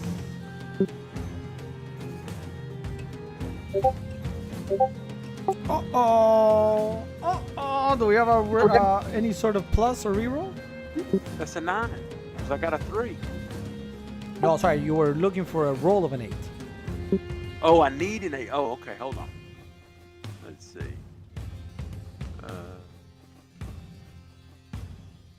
So I got, okay, let's just do that then. So I'm worried about playing the other thing. I played this thing. Ah, there you Sean go. 66 grants to the ability to add +3 to your roll. There you go. So you do pass that check, so you do not become a were-rat tonight. But I roll again because I get the 2 attacks. And now we're going with the short sword. It's going to be +4 to hit again. Oh yes, oh yes, oh yes. 13 plus 4 is mega damage. So we do hit again, and this is going to be 1d6, right? Yeah, 1d6 plus 2. 5 more points of damage. So in total, 6 plus 5 is 11 points of damage. Woo! So we're about to hit you guys hard. I am down to 15 hit points. Uh-oh.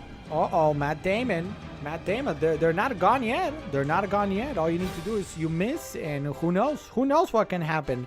Now, the other one's going to get up. The other one's going to get up from down here and walk up here and swing at Foss. Foss, she's going to swing. She's kind of deaf because of your Thunderous Smite, and she's going to bite you. Oh, you know what? No. You know what? This is what we're going to do.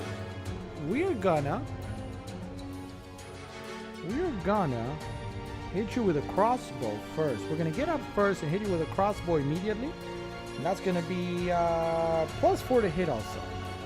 With a dexterity of +2. So I'm looking actually at a +6 here. A +6 for you, Foss. Here it comes. Oh, come on. A 7 is a nothing, so the crossbow does not hit. So then she's gonna walk up here and do the sword. A better chance to hit there with the +4 again. +4, 15 plus 4 is 19. It does hit, the sword does, and we're gonna get a 1d6 plus 2. 4 points of damage go through for Foss. Foss, you've been hit. You've been hit! These were-rats are not happy at all! Understandable.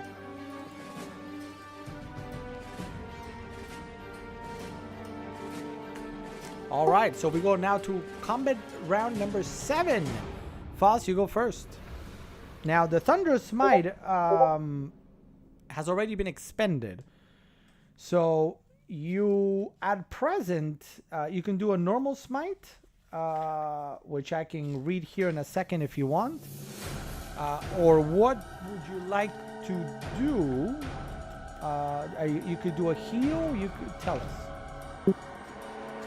I will do a smite.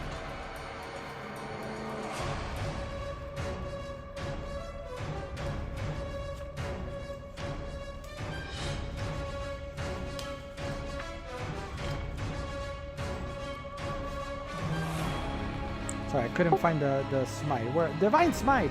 When you hit a creature with a melee weapon attack, you can expend 1 spell slot to deal radiant damage to the target in addition to the weapon's damage. The extra damage is 2d8 for a first level. So, what is going to happen here? 2d8. You're going to try to hit with a normal d20. If you hit, you're going to do the 1d. You're going to spend a spell slot and do 2d8. But first you got to hit. If not, it doesn't work. So let's roll that 1d20. You're looking for a 6. The 6. Did you just roll that 6? Yes. All right, so then you do hit. Now your initial damage is not going to do anything because she's a were-rat, but now you can roll the 2d8 for the Divine Smite. You call upon the power of divinity, and you do 7 points of damage on that were-rat.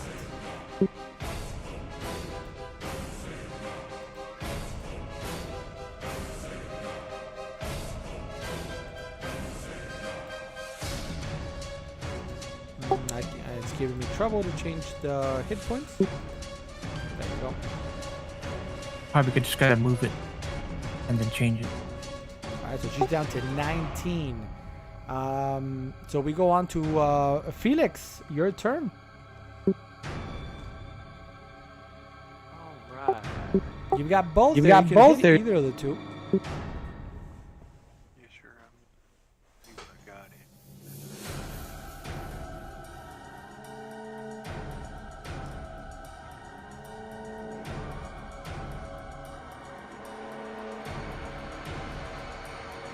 Oh wait, let's give it up for Sue Savage. Sue, welcome to the stream, Sue. Thank you for being here. If you had any questions about any of the items in the carousel or what we're doing, please let me know. We are doing a little demo session of Dungeons and Dragons, the most famous role-playing game around. Let us know what brings you in, Sue. Thanks for being here. Felix, a flash heal for Felix. Sean 66 casts a flash heal. Target player is healed 5 hit points. Me up to 20. Are you targeting yourself? Yes, because I'm down to 15. So I'm now up to 20. Very good. And then now I'm going to attack the one that I have been attacking that only has 7 hit points left. I think your mic got a little bit lower. I can hear you, but I don't know how if others can hear you. Just a quick fire. I was a little farther away from the mic. I wasn't snacking on it. And I was talking a little bit quieter. But I'm going to attack the same were-rat that I have been attacking that only has 7 hit points left. Go for it. We're looking for a. There's your first attack on a 1d20. It does hit. So let's go ahead and roll that 1d10 plus 6. Essentially, almost anything will take her out. So yeah, I swing on this thing sideways and just again same thing. I cut it in half. Woo! And I knew it was done. And then so now, can I attack the other one with my second attack or can I not? Yes, we'll say that you can with your rage. Go ahead and attack the other one. Another 1d20. I'm gonna go. I'm just moving straight towards that other one to attack it.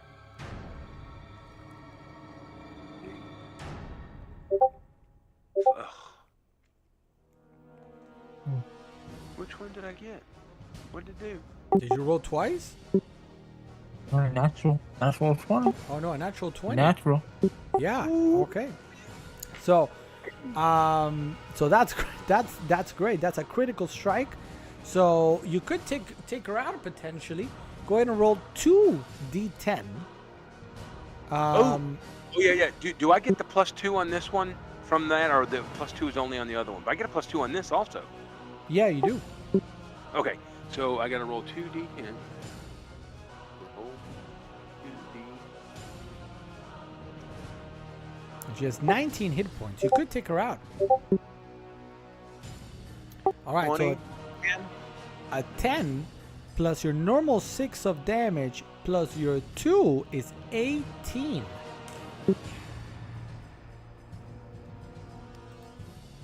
Yeah, I swing on that two-handed, trying to do the same thing and just cut this thing in half.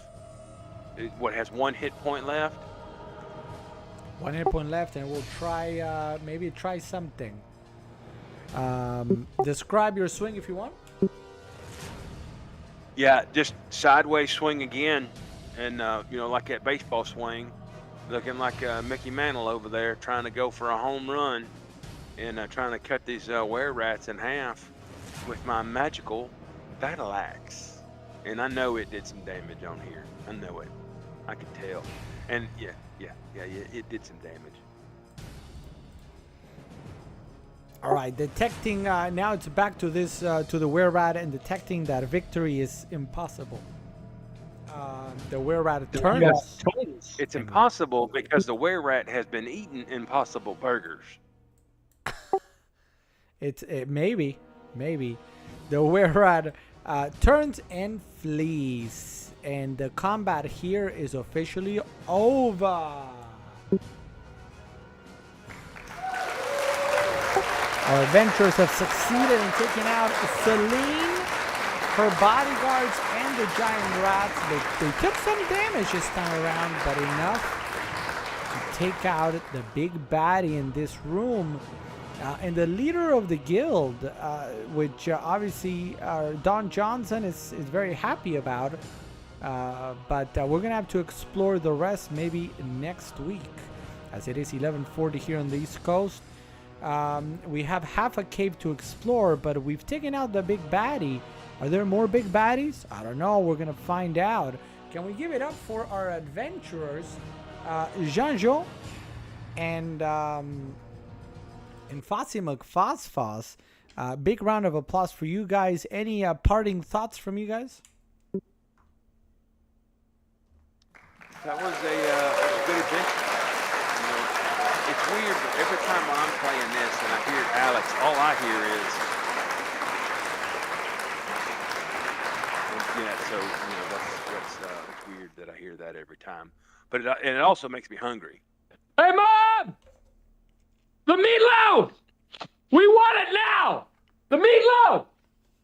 But I think it was a good adventure. Had a good time. It was a good fight, Foz. Mm-hmm.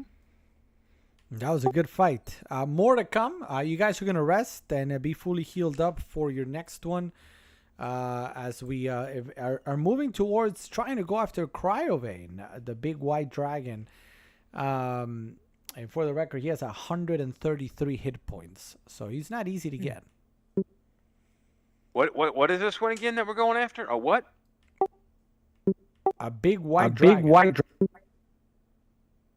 Oh, after we clean this thing out. And the white dragon has 133? Yeah, he What was the does. And he hits hard. He hits also like a truck. So that's what we're working towards. What was the name of this dragon? The truck is called Cryovane because it hits like a truck. I mean, could easily do a maximum.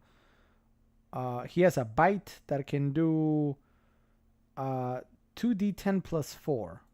So imagine 24 points of damage in one bite. It's possible.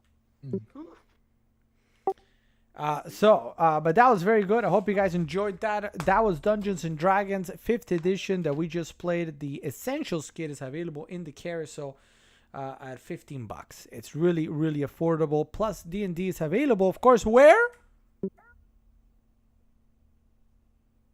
Here on the stream on Amazon. Our basic and premium subscription clubs, duh. So if you're looking to get some of the stuff that we talk about every single day, all you got to do is join one of our subscription clubs, the basic and premium, 2 different price points where you can get delivered to your home through Amazon some of our favorite products here that we have on behind us. That includes Lego. It includes Dungeons and Dragons. It includes board games. It includes Warhammer. It includes Pokemon. It includes Magic the Gathering.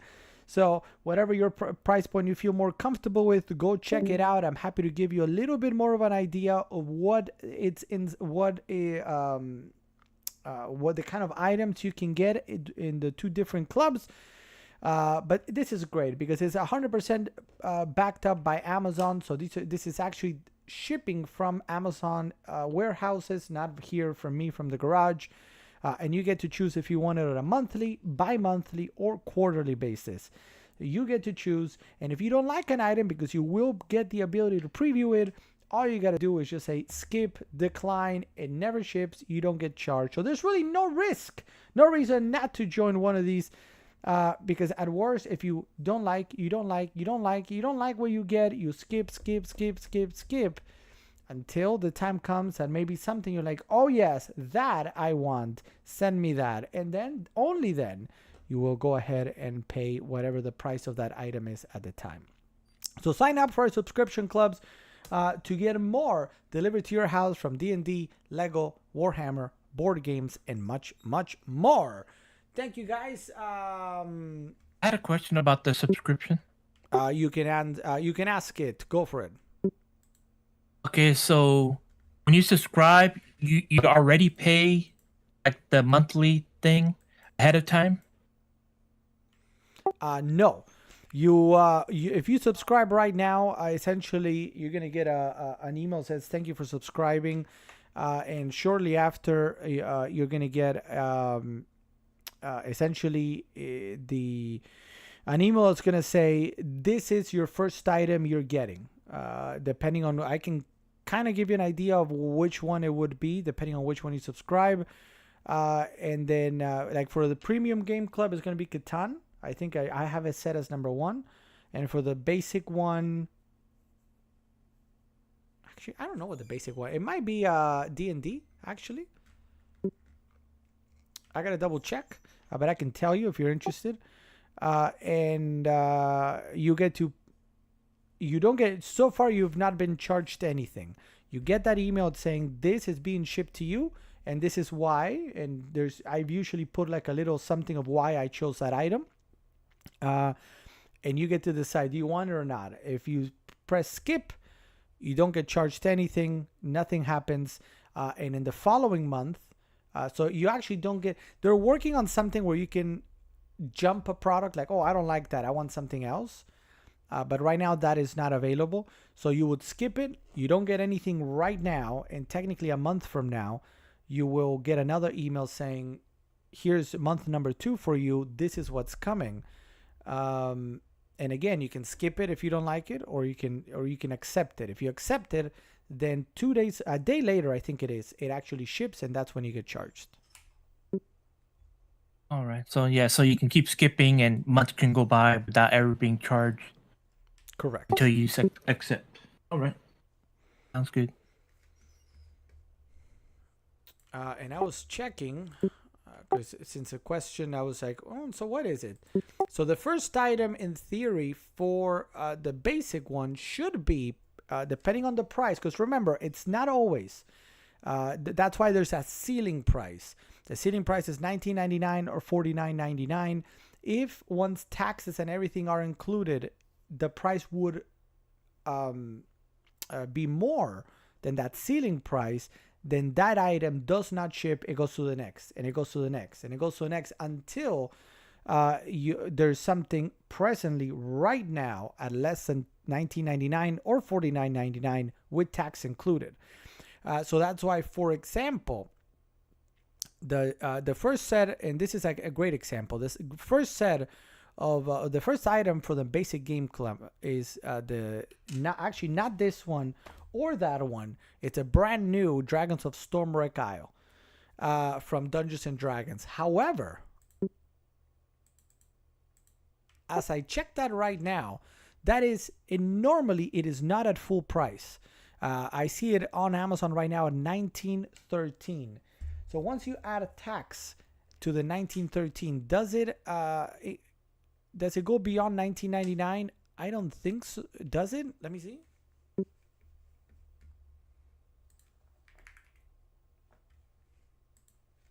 So what's tax? 7%?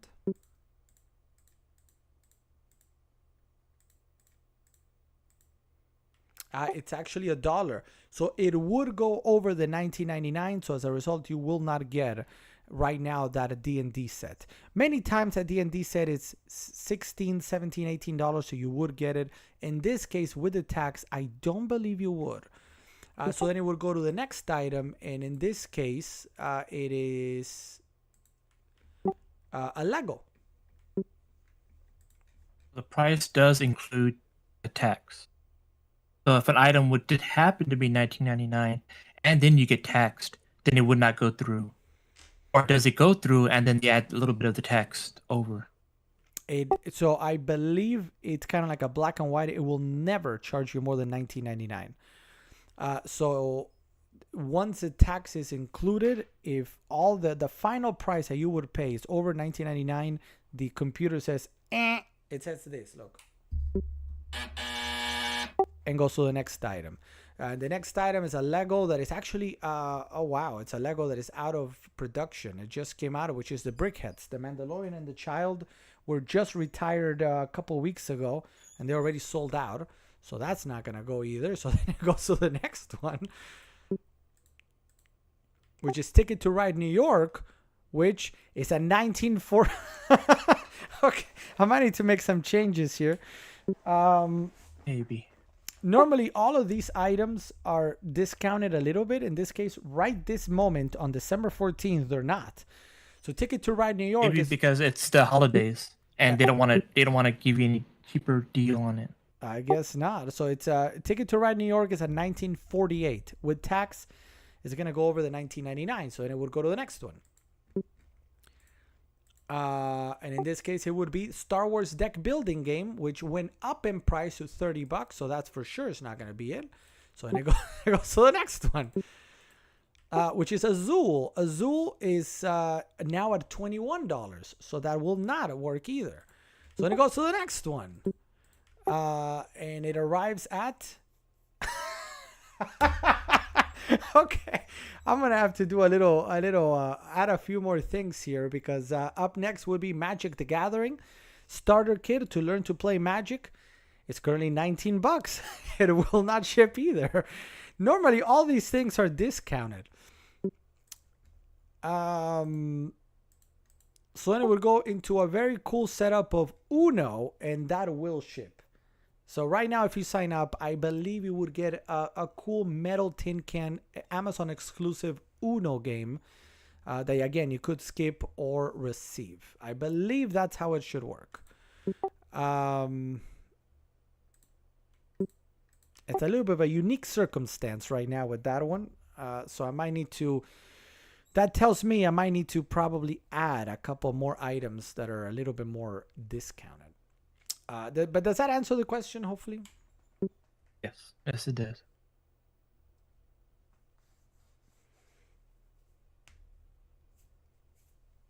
Ivan, what's up, Ivan? Sorry, let me go back to the chat here.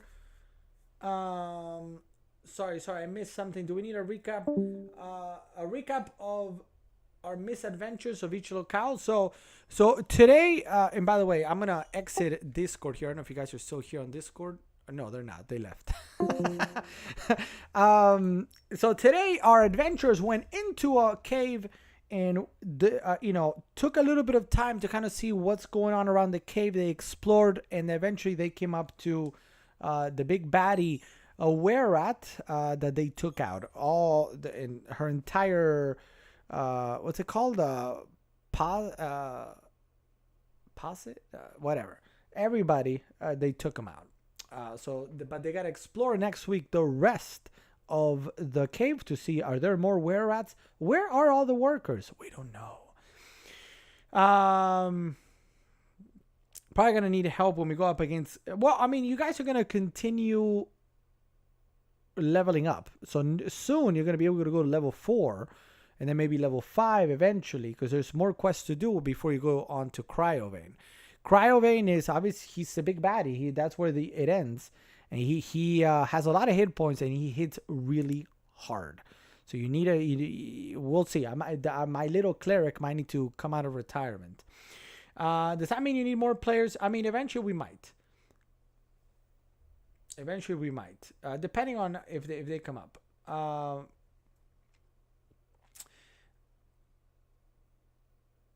It's going to be tough. It's going to be tough for you guys to defeat it, but I can help out, and maybe we can figure something out to do it. Ivan, what's up, Ivan, with the hi, Alex? Let me know if you were trying to get my attention or just saying hi. Welcome back, Ivan.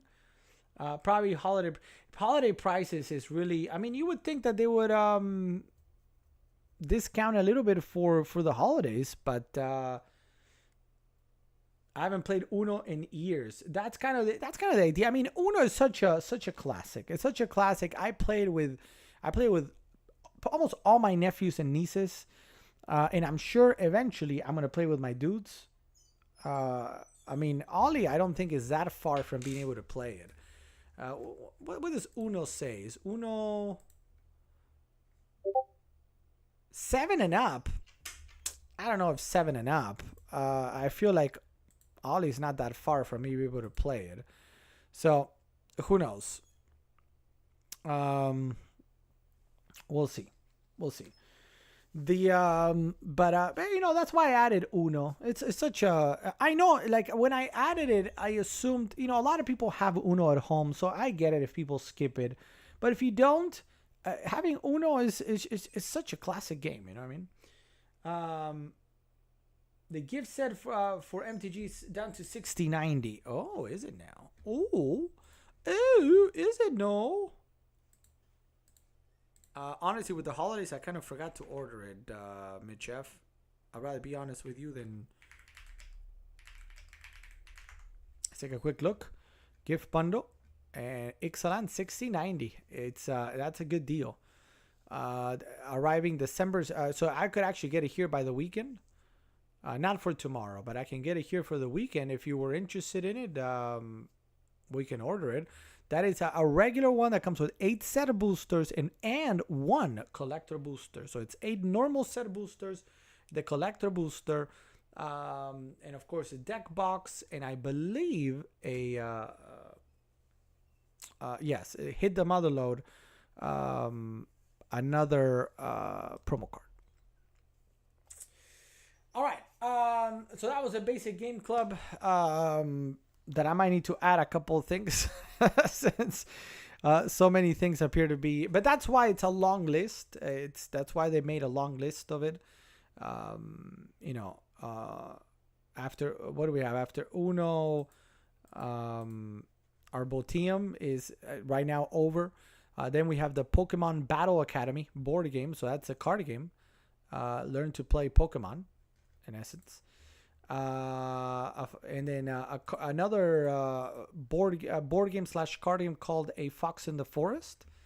That is also under $19.99, and a few more things. No, Mitchef, I'm sorry, I forgot to order it. I ordered the collector boosters and forgot to order the other one. But I can order it right now if you want, and it could be here, like I said, over the weekend, and we can open it on Monday. Let me know if you would like that. I'm happy to do it right now after the stream. Sorry.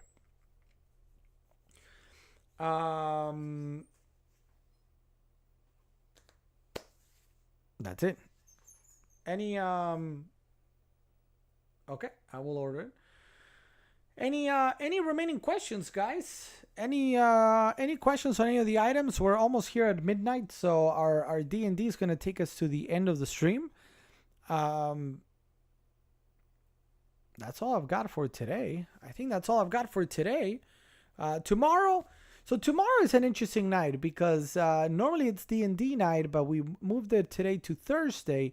And tomorrow, obviously, there's a free-to-play Call of Duty that people wanted to play, so I'll try to download that tomorrow so we can play it.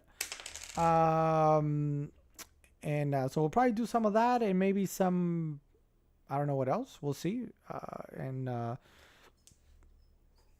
We'll see. We'll see. I don't have any new challenge for Wingspan or Clue or anything like that. So as a result, we're not going to do any sort of board game unless somebody asks for it. So that means probably some Call of Duty tomorrow. We'll see what other, maybe Zelda. We'll do like a game night tomorrow. Game night for Friday night. So with that, guys, we're going to call it a night. A big thank you to Fasim McFazfaz and Jean-Jean for being a part of the stream and helping us do our Dungeons and Dragons night.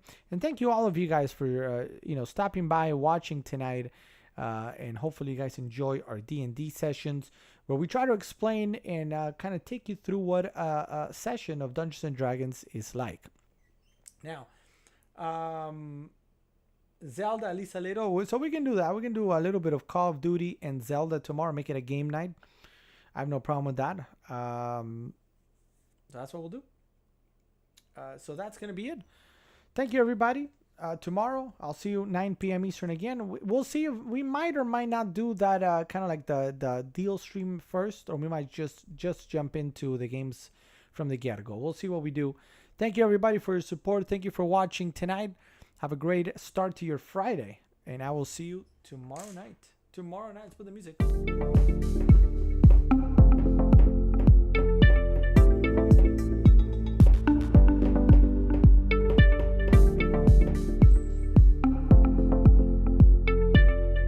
Thank you, Juan. Thank you, Sam Kohler. Thank you, Terry Quick. Thank you, Mitchell.